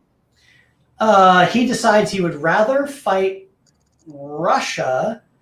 He would rather fight Turkey than Italy. Wow, Austria just misreads that entire. That hurts. That's unfortunate. And yeah, that's a real, from Italy, a real optimistic move to Spain instead of the Gulf of Leon. Man, blow that fleet up. Although he gave him a retreat to Piedmont too. That's unfortunate. Italy is fine, except for that. So yeah, again, Turkey. Love the Turkish position. Yeah. England doesn't even have to support English Channel to Mid-Atlantic Ocean. But should anyway, right? I mean, on general principle. Why? And you leave Norway, to make sure that Germany isn't running in on you. Fascinating. Yeah. But, getting that fleet, English fleet, Norway is going to go to Gulf of Bothnia now, or Baltic possibly. And note, Italian, Munich remains Munich. He's protecting with a force field. Yeah. Germany has clearly decided that he has more to gain by working with Germany or with Italy. All right. So here we have Italy continuing its assault on Austria, staying even in the west, picking up Trieste. We'll get a build there. Austria continues to attack Russia. I don't know if Austria just wants to beat Russia or not. England gets German support into a build, so this seemingly solidifies the German the EG here. Although I don't know why Sweden goes to Norway here. That's a little just scary. wanting not to go to the Baltic Sea or Gulf of Bothnia, so you can convoy into Livonia. Yeah, I mean that seems to be there's no reason to go to Norway here. And then Turkey's position just, I think, gets better and better and better. I don't. I would expect Turkey to end up the big percentage power for. All right, Siobhan. Okay, builds. France just gives up on Paris and it's just like, screw it, y'all can have it. Trying to protect Iberia. Turkey builds an army, as you should. And Army London, okay. All right, and then you know what? Let's leave it here and let's go to the other game that we haven't looked at since the beginning. Yeah. Okay. George. Oh, that's right. George, Melinda, John Jameson, and Steve Cooley. Okay. Very good. All right, Siobhan, you get to do the fall here. Yeah, so I mean, as I recall, the only interesting thing about spring was that there was no bounce in Galicia. So everybody wants Russia to have Romania. Take Black Sea from Turkey. Fine. The move to Serbia as Turkey, why? Seems unnecessary, but convoy to Tunis. and convoy to Norway. Okay. We'll see how it plays. And guessing wrong, France guessing wrong over Yeah, over that's this. rough, but All right, Chris, you got builds in spring. Okay, Army and a Southern Fleet. I like that from France. Pretty reasonable. It's a sucky position for France, is what I'm going to say, because picking up Spain now is super awkward. Germany goes Army. Says Russia, let's go together. Russia says Fleet St. Pete North Coast. Germany, where's your fleet? Austria goes Army. And the Fleet and Con. Pretty non-remarkable there, except for the Fleet St. Pete North Coast. All right, spring moves. Oh, wow. Nice. What did Denmark do there? Looks like Denmark tried to support the move to Norway instead of just From Denmark, yeah. cutting North Sea, which would have made it work. English Channel just holds. Oh, France takes Belgium, but Germany walks into Burgundy and now will take Paris as a force. And he'll take Belgium as a force. Yeah. Probably he might have to put England in. I don't know if I'm Germany. Germany is John Jameson? No, he'll take them all.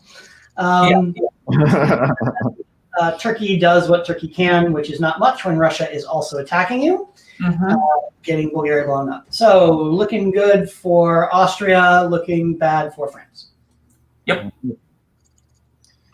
And in the fall, we have in the West, England looks, Germany is the one who takes Belgium as predicted. And he bypasses Paris for the position. That's a mistake. Yes. Oh, wow. Yeah. I mean, it may not turn out to be a mistake, but it has to be a mistake, doesn't it? I mean, he's pissed off France and England here, so he needs pace. He has to cut there and bleed them as quickly as possible. Considering that he had Belgium and Paris, and France has got a not only does France pick up one, but gets a rebuild. France on 1, 2, 3, 4, 5. France builds 2 here. Welcome to 2 new French armies, Germany. Yeah, this is not good for. Italian move to Trieste was agreed upon. Yeah. Oh, that had to be agreed upon. Steve Cooley's not just walking in there to 1 dot. Yeah. All right. Yep. Let us go to Siobhan. You're up for 1902. Okay. 2 French armies as predicted. A German fleet. Yep. Okay. Yeah. And Fleet Naples, which is I take Trieste, so I get the build, which we need more is Steve's pitch. Yep. Yeah, this build is a mea culpa, right? Like, oops, I didn't realize you were gonna get. My bad, I didn't count. Like I'm attacking England and France. I'm going to need at least 1 more fleet. Yeah. He cut the North so that he could take Belgium. Yeah, he didn't just 0 dot France, he -2 dot. All right. All right.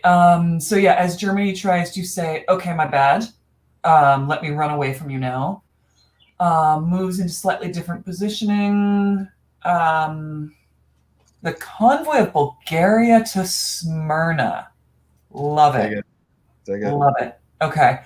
Turkey does get Bulgaria as a result. But it's weak tea.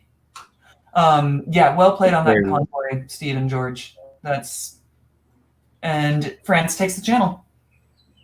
And this is an interesting lack of trust, right, between Austria and Italy. So. Yeah. All right, and then fall of 03, Chris, you're up. Takes Paris. Yeah. Sorry. After signaling that he's walking back, France convoys to London and takes it, loses Paris. Hilarious. England also loses Norway there as Germany picks up Sweden. Wow. There's a whole lot going on there. Looks like Austria picks up Bulgaria. And has a place to build. Okay. There's Vienna for the build. Super. You know what? Germany can get away with this sometimes. Lie to everybody. play super aggressive, get people thinking they're going to work with you. When he sent those two armies out of France, I'm betting Melinda thought, okay, John has seen the light. He can't possibly be attacking both of us at the same time. She pivots. She doesn't cover Paris. Hey, London, she could have taken London with the fleet. She could have uncovered Paris, but instead she decided to be more aggressive and move to the Western Med. Seems like super optimistic. As Tunis runs away. Yeah. Yeah, and this was also a conservative play here, I believe. No reason for not to go back to Gascony there. No reason. Yep. I guess I know I lie. If you look at that, he had a supported attack on Marseille. No, he did. It's not that there was no reason. It's more that it's conservative. So, and I mean, conservative at a time when it's also combining with Paris to Brest here. I think if I'm doing this, I'm absolutely going to Gascony here. All right. So sorry. Yeah. Okay. So we just this one down. So here we have. Why doesn't Germany put any units down here? This must be a misorder. 6, 7. Germany's at 8 and should be putting 2 down here. Picked up Sweden and Paris. Not impossible. He waved a build. But 2? NMR. Maybe an NMR on the build. On the timer. Right. He did say it gets better in the comments here. This is curious. This is a curious move. I would think Paris to Gascony if you're continuing anti-France, but France doesn't seem like they think it's that they need to fight Germany here. So they just negotiated, said, "Look, I'll wave my builds and walk out. Clearly, we can't be doing this." So it'll be interesting to hear from John after the game, not now, but after. What it is, he's channeling Chris Brand. This is the Chris Brand level of play here. Maybe so, but clearly says not a missed order. Backstabber did not let him build. He did. I do remember him trying to get somebody's attention here, saying that for some reason it did not show him as having the option to build because he was set to surrender in the draw. Well, fair enough. Don't do that. All right, well, thank you very much, John, for being patient with that. That's one of those things that is super hard to anticipate and warn people of in advance. I hope it doesn't result in you being brutally eliminated here. But let's keep going. Or brutalized but not eliminated. I think that was the subtext. All right. So anything else going on here? We've got Turkey with MMR, but really nothing else to do anyway. And of note here is Austria, Russia, and Italy apparently working together to combat Eastern powers, especially Germany. Yeah, this is we're going to eliminate Turkey, and Turkey's like, you know what? Screw all y'all. I'm not even bothering writing orders. Yeah. All right, Siobhan, you're up here. Okay. Okay, France takes Paris back. Fine. Germany loses Munich. Yeah, lack of those 2 builds is really hurting right now. Loses Sweden, loses Munich, loses Paris. Oh, John. And Melinda is just chugging along. That's beautiful. Great turn for France. She picks up 2 dots, but only has... Italy it's in Italy, Russia is what's going on here. Yeah. That's hilarious, except Russia is not helping. No. All right. So France had 2 builds, but only 1 spot open. Yep. All right. So now Germany from a seemingly high perch has fallen very quickly. Yeah, that's unfortunate. Okay, shall we? We've been keeping up a fast pace here for the last hour or so. I say we change things up. We've got a guest in the waiting room. Okay. Let's bring him on. I'm going to let you guys do a little interviewing with him. I'll step away for just a couple minutes. Yeah. And then you guys can take breaks. So Randy is in a game that's already finished. That was in Catawbas. So I think what we should do is you guys should chat with him for a little bit. No spoilers. And then when I come back, we can go through the rest of the game with him and just get his firsthand commentary. So here, I'll give you guys 2 or 3 minutes. Let's bring on Randy Lawrence Hurt. Hey, Randy, welcome. Hey, everybody. How y'all doing? All right, I'll step away, and you guys have it. All right. I guess the first thing that I'm curious about is how you felt the game worked in this kind of hybrid format? Frankly, better than I thought it was going to. I was going into it fully prepared for to miss messages or to like be really slow in responding or have a lot of things happen at once and not be able to keep track of it. But at least on our board, everyone pretty much defaulted to using Teams to message, which was way easier than Backstabber because you didn't have to click hitting refresh on Backstabber. So messages were coming through quickly. Had a couple of video chats and voice chats with people. It was actually relatively painless.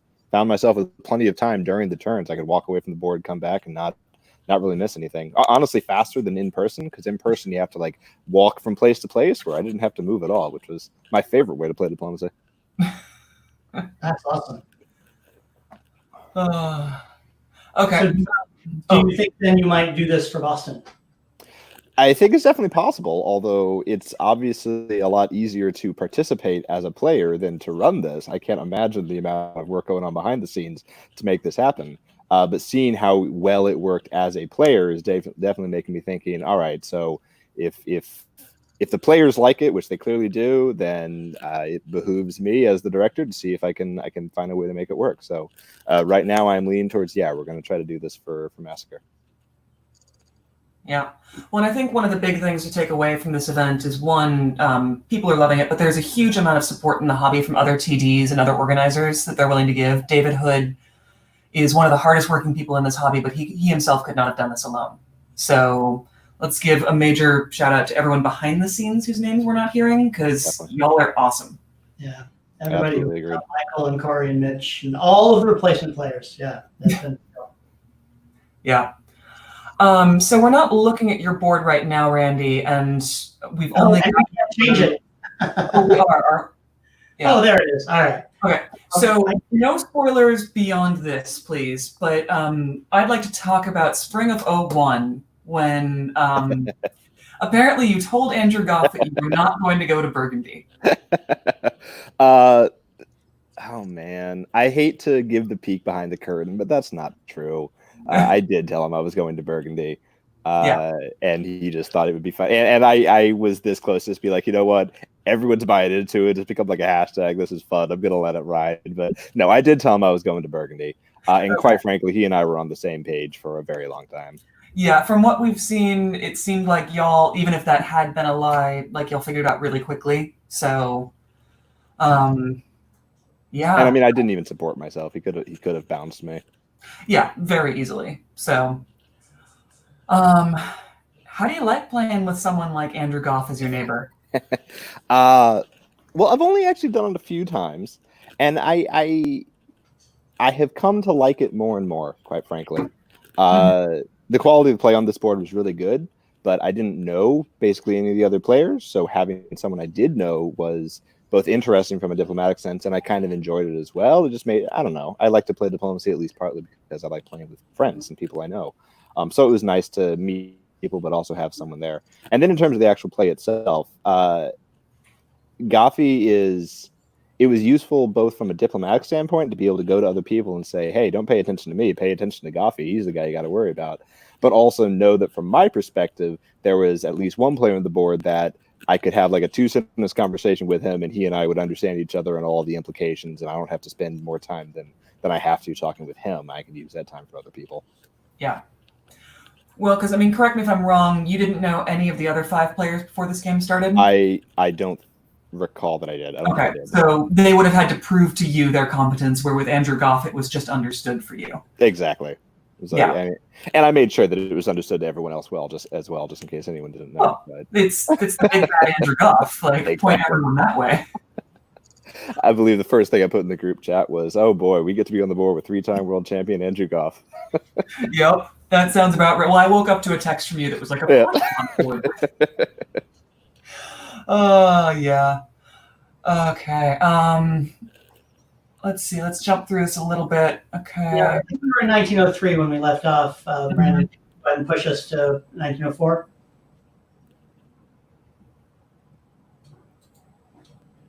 Yeah, I remember this. Oh, yeah, we saw this.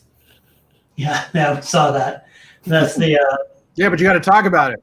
We did talk about it. Goffy's, I'm so good, I don't even need to write orders. That became a little bit of a recurring joke. He was supposed to tell me when he did that so that I could do it as well, but he decided Well, he'd you rather did go go to along. Venice. Did he ordered all 5 of his units to Albania, right? He did. Yeah. How did you feel about that? Like, just in the sense that somebody was telling the entire board that he didn't need any units that turn. I was a little hurt because he was supposed to tell me when he was going to do it so I could do it too. So a little like, oh, Goffy's so good, he doesn't even he's just going to do it by himself. He's not even going to warn me when he does it. But also, I'm fine with it. I mean, I've done stuff like that before in the past too. It's a little it's a little showboaty, but it's fun too. It reminds friendly reminder that this is a game we're playing. Let's have some fun with it. And also that some of us are better at it than others. I don't think Goffy needs to prove that to anybody anymore. Oh yeah, it's not about proof. It's more about the announcement. All right, so so this is where, let's see, we left things in interim.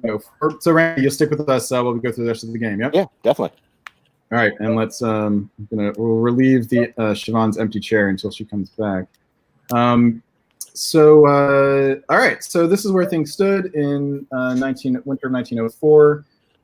You and Germany seem like you got a good thing going. There was some question here actually about whose position we liked better. What did you think? Did you like your position here better than Germany? Was it the game, or you worried that you were being set up in some way? I mean, when you're playing next to a player like Goffy, you always worry. There's always in the back of your mind the thought, am I being set up? And you have to look a little bit harder at your position than maybe you would anyone else. But I don't, until the very end of the game, which we'll get to in a bit, I was never really worried that he was going to stab me.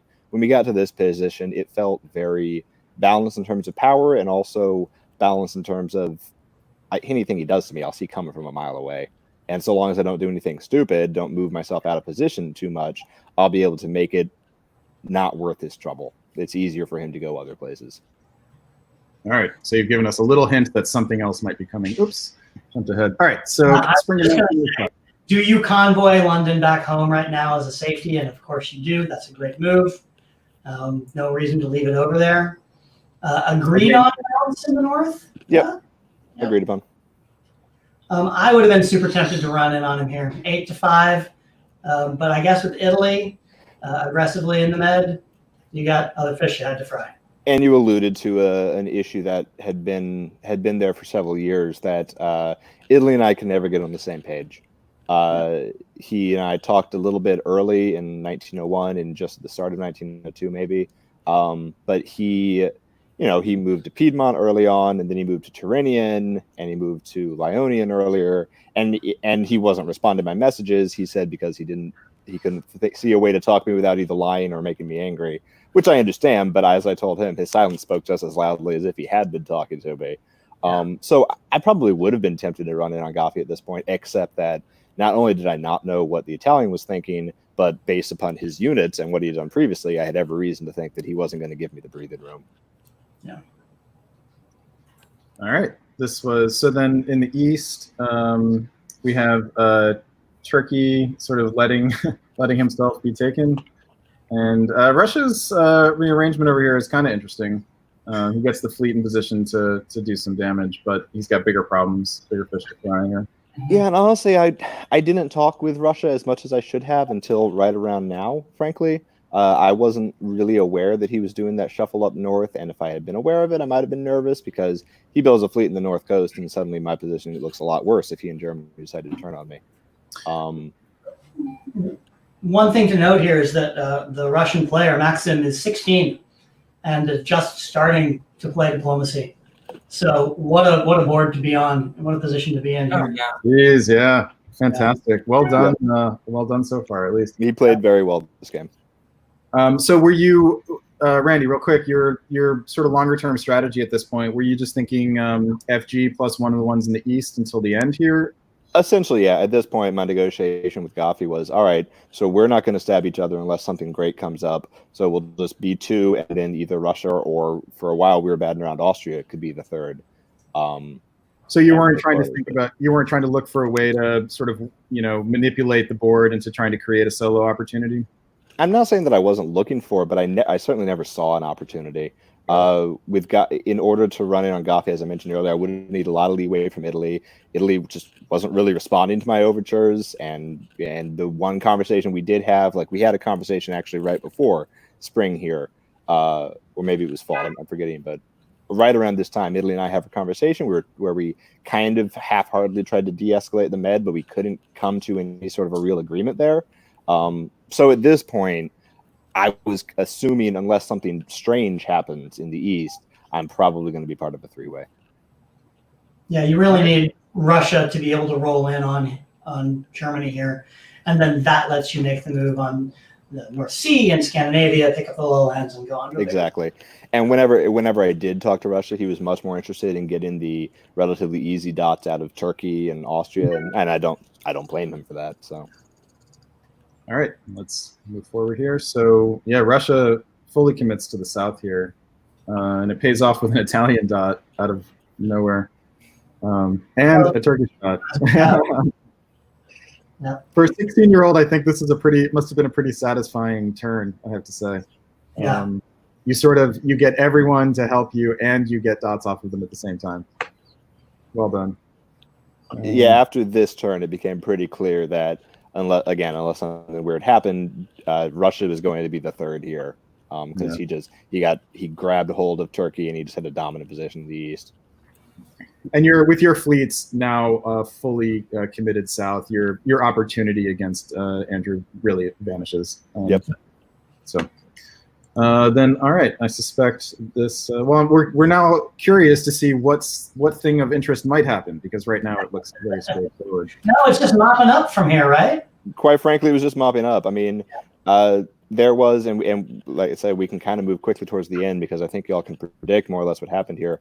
There was some worry in the back of my mind that Russia might try for a solo. I wouldn't be surprised if there was some worry in the back of Russia's mind.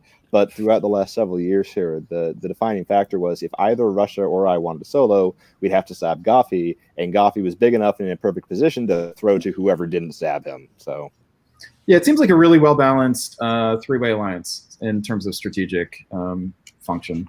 So, and then, yeah, that's sort of a question here, I think, whether Austria or Italy could somehow make themselves annoying enough to make it to the draw. But I think they would have needed to make things look more imbalanced than it looks like they did. Now I'm curious, Randy, if you ever get another dot. Tunis. And that's fair. Italy did a great job defending. There we go. Up until right here. Yeah, well, they got over it. Yeah, well, you had it guaranteed. I had it guaranteed. I was able to blow up his fleet in Leon in the spring, and that was what broke his defenses. But for a good year and a half there, he played really excellent defense. This is an interesting choice here. Mid-Atlantic to English Channel rather than West. Tell us about that. Gothy and I are both paranoid style in a lot of ways, and I am probably more so than him. That was straight up, just in case something weird happens, in case Russia builds in the north, or in case Gothy puts down another fleet, I want to be in the channel. But now you have a little bit of a problem with Tyrrhenian Sea in Spain, but it's nothing you can't deal with. Except, getting Tunis allowed me to, as you're about to see, build a fleet in Bray, and then it was game over at that point. But there was a lot of talk in the year prior to this, in 1906. There was a lot of talk about just doing a three-way draw then. Italy and Austria were more or less on board for surrendering. And at first, Russia didn't want to call it then because he wanted to get more centers. Yeah. Then after a couple more centers, I was the one who didn't want to end it because I wanted to get more centers. DixieCon scoring, baby. And it should be pointed out down here that maybe it shouldn't be a surprise to us that Germany ends up with the bulk of the centers down here, despite Russia being there first and seemingly having better position. And that I can't say for certain, but I suspect was a result of diplomacy between Goff and Russia. And Goff just saying, "Look, we're fine with it. You ending it. We're fine with ending it. In a three-way with us having all the centers. But if you don't let me get these centers while you take Turkish dots, then you're going to have a problem." Oh, I see. So Goff was willing to be a smaller partner, just not that much smaller. Right. That was both Goff and I were in that position. At this point, Russia was ahead of us and had better position to get more dots than us. So our basic selling was that's fine, but you're not going to get much ahead of us. So 11, yeah, it's 11, 8, 8. But then let's see here after this year. Yeah, 12, 10, 9. Yeah, that's 9. And then looks like you guys you go another year here. yeah, They're Italy popping up at this point. right there. Italy's like, yeah, fine. You guys win. Yeah. And so this is an order for Galicia to convoy a unit somewhere. Yeah, things got weird at the end there. We were just submitting the orders we had to. We went through the last 2 years in like 10 minutes. Yeah. And then there's that. All right. Okay. What award does that get? That's hilarious. This should be It like deserves new something. logo. This should be DixieCon's new logo, I think. Yeah, so I have an airdrop screenshot of that. That's too good not to. That is beautiful. That was relatively uncoordinated too. Okay. I think we all knew we were going to do it, but we didn't specifically say we were going to. Oh my god. Well, Greece Yeah. actually moved to Albania. That's the one interloper here. Yeah. Well, he's got in. The one who right? ruined Yeah. it. Greece actually gets in. Wow. So then this is the you got one more turn. Oh here. yeah, we meant to end it on the winter, but I think I clicked submitted my orders before I moved to the draw, so I think it's my fault that we technically went into spring. All right. Okay. So I'll be honest, a little disappointing. There was no funny business. You guys ended 12, 11, 11. Congrats to Russia, a 16-year-old player who got a bigger score than 3-time world champion Andrew Goff and a very accomplished and solid player in Randy Lawrence Hirth. So Randy, how do you feel about this game overall? I'm good with it. I mean, brand new dynamic. I wasn't sure how the online play was going to go. I haven't actually played competitive diplomacy in quite some time. Haven't been like last year. I think it's been a year. I mean, technically Carnage, but I wouldn't call my performance there particularly competitive. So it's been a while since I played good diplomacy. So it was good. It fit with my style too. I mean, the lack of shenanigans is probably at least partly my fault. I'm not a shenanigan player. And Goffey was playing at 3 and 4 a.m. in the morning, so I don't think he had any energy for shenanigans. So I'm satisfied with the result, and we'll see what happens in the second round. But I think a 3-way draw with 11 centers is not a bad way to go into the second round. Yeah, we don't know if there are going to be any solos in the other games. It looks like a bunch of them are still going on. So we'll have a look at them. Chris, I saw a smirk come over your face there at the thought that it might be too late for shenanigans for Andrew Goff. No, I mean, Andrew Goff and shenanigans, they're concomitant events. It's always shenanigans. Sometimes they're the beneficial shenanigans, and sometimes they're the baneful shenanigans. Randy, thank you so much for joining us, man. Hey, thanks for having me. And thanks you guys for doing this. This has been very entertaining, a great addition to the tournament. Yeah, it's fun for us. And we'll be on again later this evening, so we'll be following you, and best of luck with the tournament. Thank you very much. Have a good one, y'all. All right, man. See ya. All right, you guys ready for some more speed commentating? Yeah. Well, we're getting to the point where we're going to want to wind down. Our plan is to take a break starting at 5, right? Yeah, for the barbecue, right? Yep. Fuck your time. 5:30. I thought it was 5. I didn't know I set a time. I mean, we're definitely not gonna be able to get through all these games, but we're not gonna want to come back to these later, are we? No, I think we're going to just let these go. Maybe we can do a special stream where we come back to them, just the three of us. Maybe over the week sometime, one of the weeknight games and weeknights, and come back to finish up. Mm-hmm. But I think that people have been enjoying watching this. I haven't been able to see who's all watching online, but we've had great commentary, great feedback.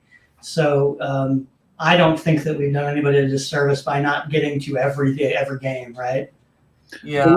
Maybe Lost Colony. Maybe we've done a disservice to Lost Colony, only being in Winter 03. Or Lumbies. Halifax resolved. We only got to Winter 02.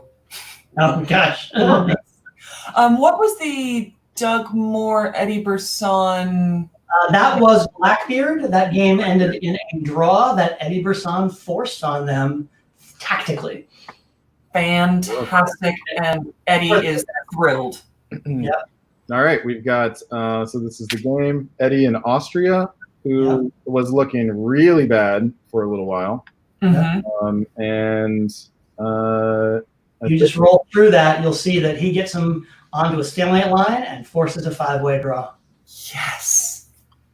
So let's call it out. So Chris, take us through Spring of 05. Actually, Siobhan, would you start? I've got a push again for Oh, yeah, for sure. Okay, let me reacquaint myself. So this was where Graham and Doug and England and France had allied very strong, and now it's a race to the stalemate line. Whole lot of bouncing. England's holding St. Pete as Eddie sets everyone else up. So just let's zoom. All right. Yep. He's got Russia pulling where he needs him. Nobody's making any progress in the middle of the board. Russia walks out of a dot, a Turkish dot, should be said. Yeah, for the sake of setting up the stalemate line. Keeping Ionian. Turkey is going to, well, no, Turkey will eventually die, it looks like, but. Yeah. Maybe 2, 3, 4, 5. Yeah, because there's 6 of them. Yeah. Yeah. Okay. But they need him. They need him for the moment to. Right now, they need him. That's true. Okay, and then. Okay, France disbands Gascony. Boring. We've got an Italian fleet build, which allows us to kill the Turk. Okay. But the Turk gets through into Tyrrhenian Sea. He's being a good Samaritan here, helping the people who are going to end. Yeah. Wes Ketchum, that was very nice of you, and thank you for your service. And so, fall of 06. And the Turk even still supports Greece to Tunis. Yeah. Oh God. All right. They could have gotten the Turkish fleet forward, and not killed him yet. Yeah. But no, it's to kill him. So. Oh, and Eddie gets into Piedmont. There we go. Yep. They just pull it all back and say, okay, here's the line. So what was the downside here for? I mean, what would people have risked? Let's go back now. Use this as an instructive moment. Oh, looks like we have my first bug here. Oh, you can't go back? No. All right. Okay, so let's just imagine it in our minds. What's your question? Oh, the question is, was Eddie's argument a good one, or did he snooker people into letting him into a bigger draw? I think Eddie's argument for him was a good one. I think for everyone else, it was a bad one. It stopped the really strong EF that formed very early, and Italy and Russia were well on their way to doing some solid damage to Eddie, but Eddie had a way of whispering, no, stalemate line now, we need to get this draw because otherwise... Here we go. Yeah. I mean, Eddie was on 3 here? Yeah, this was when it looked really dire for him, though. And he manages to keep Russia. This was the turning point, actually. It was a turning point. He gets Italy back on side. Okay, but so the question is here. So this is the point at which he convinces everyone else in the East, well, Russia and Italy, to join with him and force a 5-way. So, I mean, the question is, if Eddie had not been able to do that and set up that stalemate line, how much further would Graham and Doug have gotten? It probably ends up being a 3-way draw with Russia. Yeah. Russia's big enough, has enough sort of force. And Russia ends up being the pretty big power there. In fact, it's pretty much a testament to Eddie Brisson that he doesn't take that opportunity to stab Eddie for it, and it's just Eddie Brisson, hobby legend. Check that out on your bingo card, right? Yeah. So Italy probably makes the right call here. Is the consensus here in going for the 5-way? Yes. And Russia probably makes the wrong call. I think you could argue that he has a lot of blue fleets coming at him to worry about, but the question is how much can they really damage him? You can't. I mean, given that position, man, he could lose St. Petersburg, and once he loses St. Petersburg, if the French and English armies roll through, Then he ends up having to stop him at Warsaw and Moscow, with France already in Munich and the Tyrrhenian Sea. Yeah. You're really taking the chances that somebody swings out to a huge result there, maybe gets a solo with a stab. I mean, it's Doug Moore and Graham Woodring. Maybe you just take your draw. Yeah. All right, let's do another game here. Yep. Should we go to one of these that have finished that we haven't? Yeah. Which one? What Oh, no, finished? actually, all three that have finished, we've gone through. Because did we do Mech? Did we finish Mech Deck? Mech Deck is still continuing. Oh, okay. I just didn't see the timer. Yep. We have not forwarded it. There's been some interesting things happening. Yeah, Yeah. it's probably adjudicating right now. Okay. There we go. Yeah. Let's do. So what else? What about the Bill Adam Hunter board? Halifax resolves. Okay. This was, In the comments, Hunter Catcher was telling us, please don't go to that game, which tells me we should go to this game. we are there. So great. So Hunter is in England. Adam Silverman is in France, and Bill Hackenbracht is in Germany. And France had a weak start, but is parlaying it. Is that right? Yeah, I think. Well, just a little out of position, but Yeah, it's not terrible. This is the one where Russia ends up in Munich in 02. right. Okay. Okay. A lot of Here, I'll call it out. So Germany retakes Munich from Berlin and does a self bounce in Kiel to push the army out. Mhm. France moves further on England and creates a nice advantage for himself there, while Austria, nothing really happens in the east here. Austria moves into the Aegean. Italy gets cold feet and moves back out. The Turkey breathed a big sigh of relief after. Well, no, maybe not actually. Sorry, this we'll see. them exchanging places. Right, this was a game where Chris, you sort of salivated at the possibility of Austria stabbing here and getting into Ionian and taking Venice at the same time. And yeah, Maybe like, oh, that would be terrible. I better go back to Ionian with support. and with Russia not being much of a threat, he had a choice there, right? It's either go after Russia or go after Italy, and he clearly is choosing Russia here. Okay, Chris, you're up here for fall vote 3. Okay. Disappointing here as Austria has the chance to force Romania, doesn't take it, and loses Bulgaria as a consequence. Just miscommunications across the board here as they tried to get that cute little convoy of Tunis in, which succeeds. Mhm.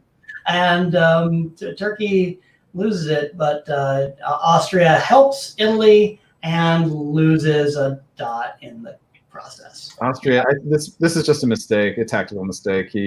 Serbia supports Bulgaria here, even though Bulgaria is moving. So Okay, yep. he just has to attack Romania with 2 here. Yeah, he has to attack Romania. One of those units has to move to Romania. Moving Romania and supporting Bulgaria at the same time, and then you're in great shape. Probably a last-minute thing, like, oh, you've got to cut Khan or the convoy won't work. Yep. Okay. Yeah. Yep. So, We've all been there. In the West, France, Adam sets up for a full-scale assault on England, and England gets a build here. bad turn. For Russia there. Germany. Germany helps out. Germany, why do you help England into Norway? Because Russia owns Munich and is still in Silesia. I guess that's why. So that's one of those things where the board is pivoting. Yeah, but it's a confused pivot here because France is still moving against England, and so Germany is of split mind here, helping.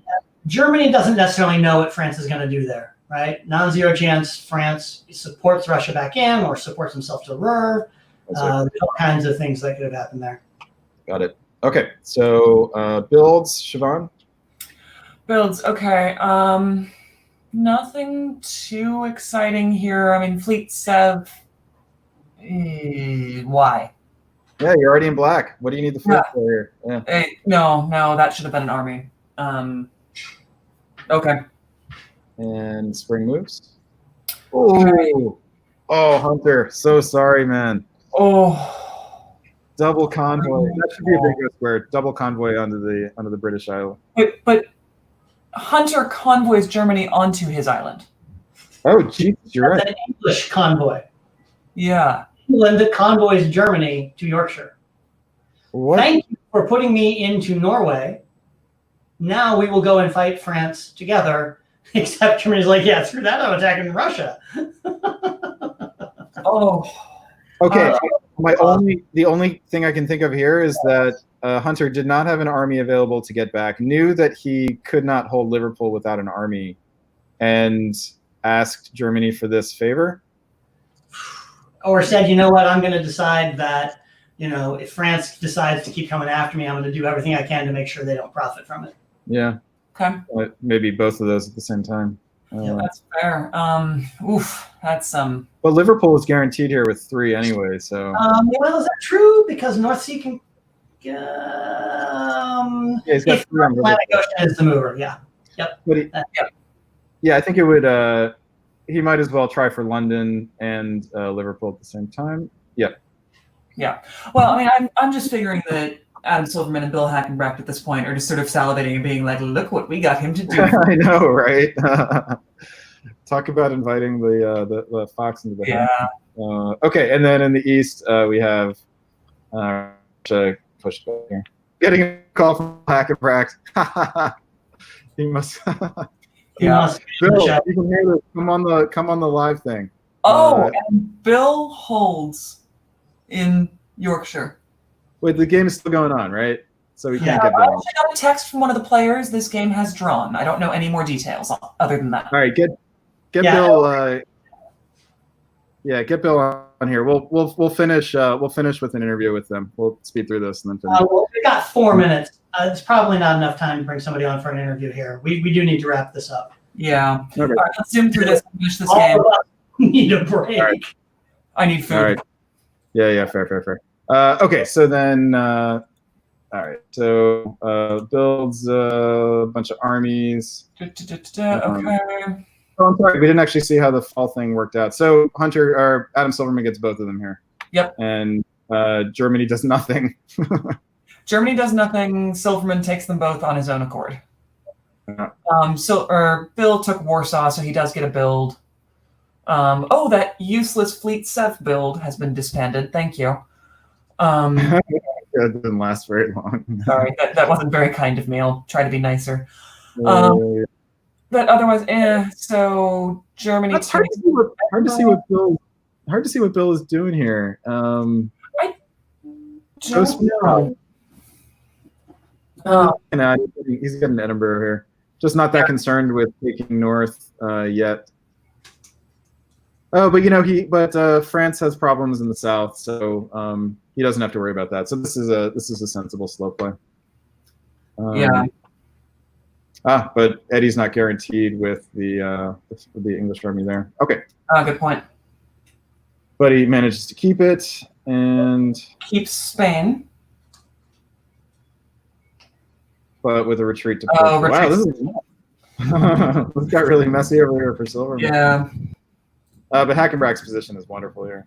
This is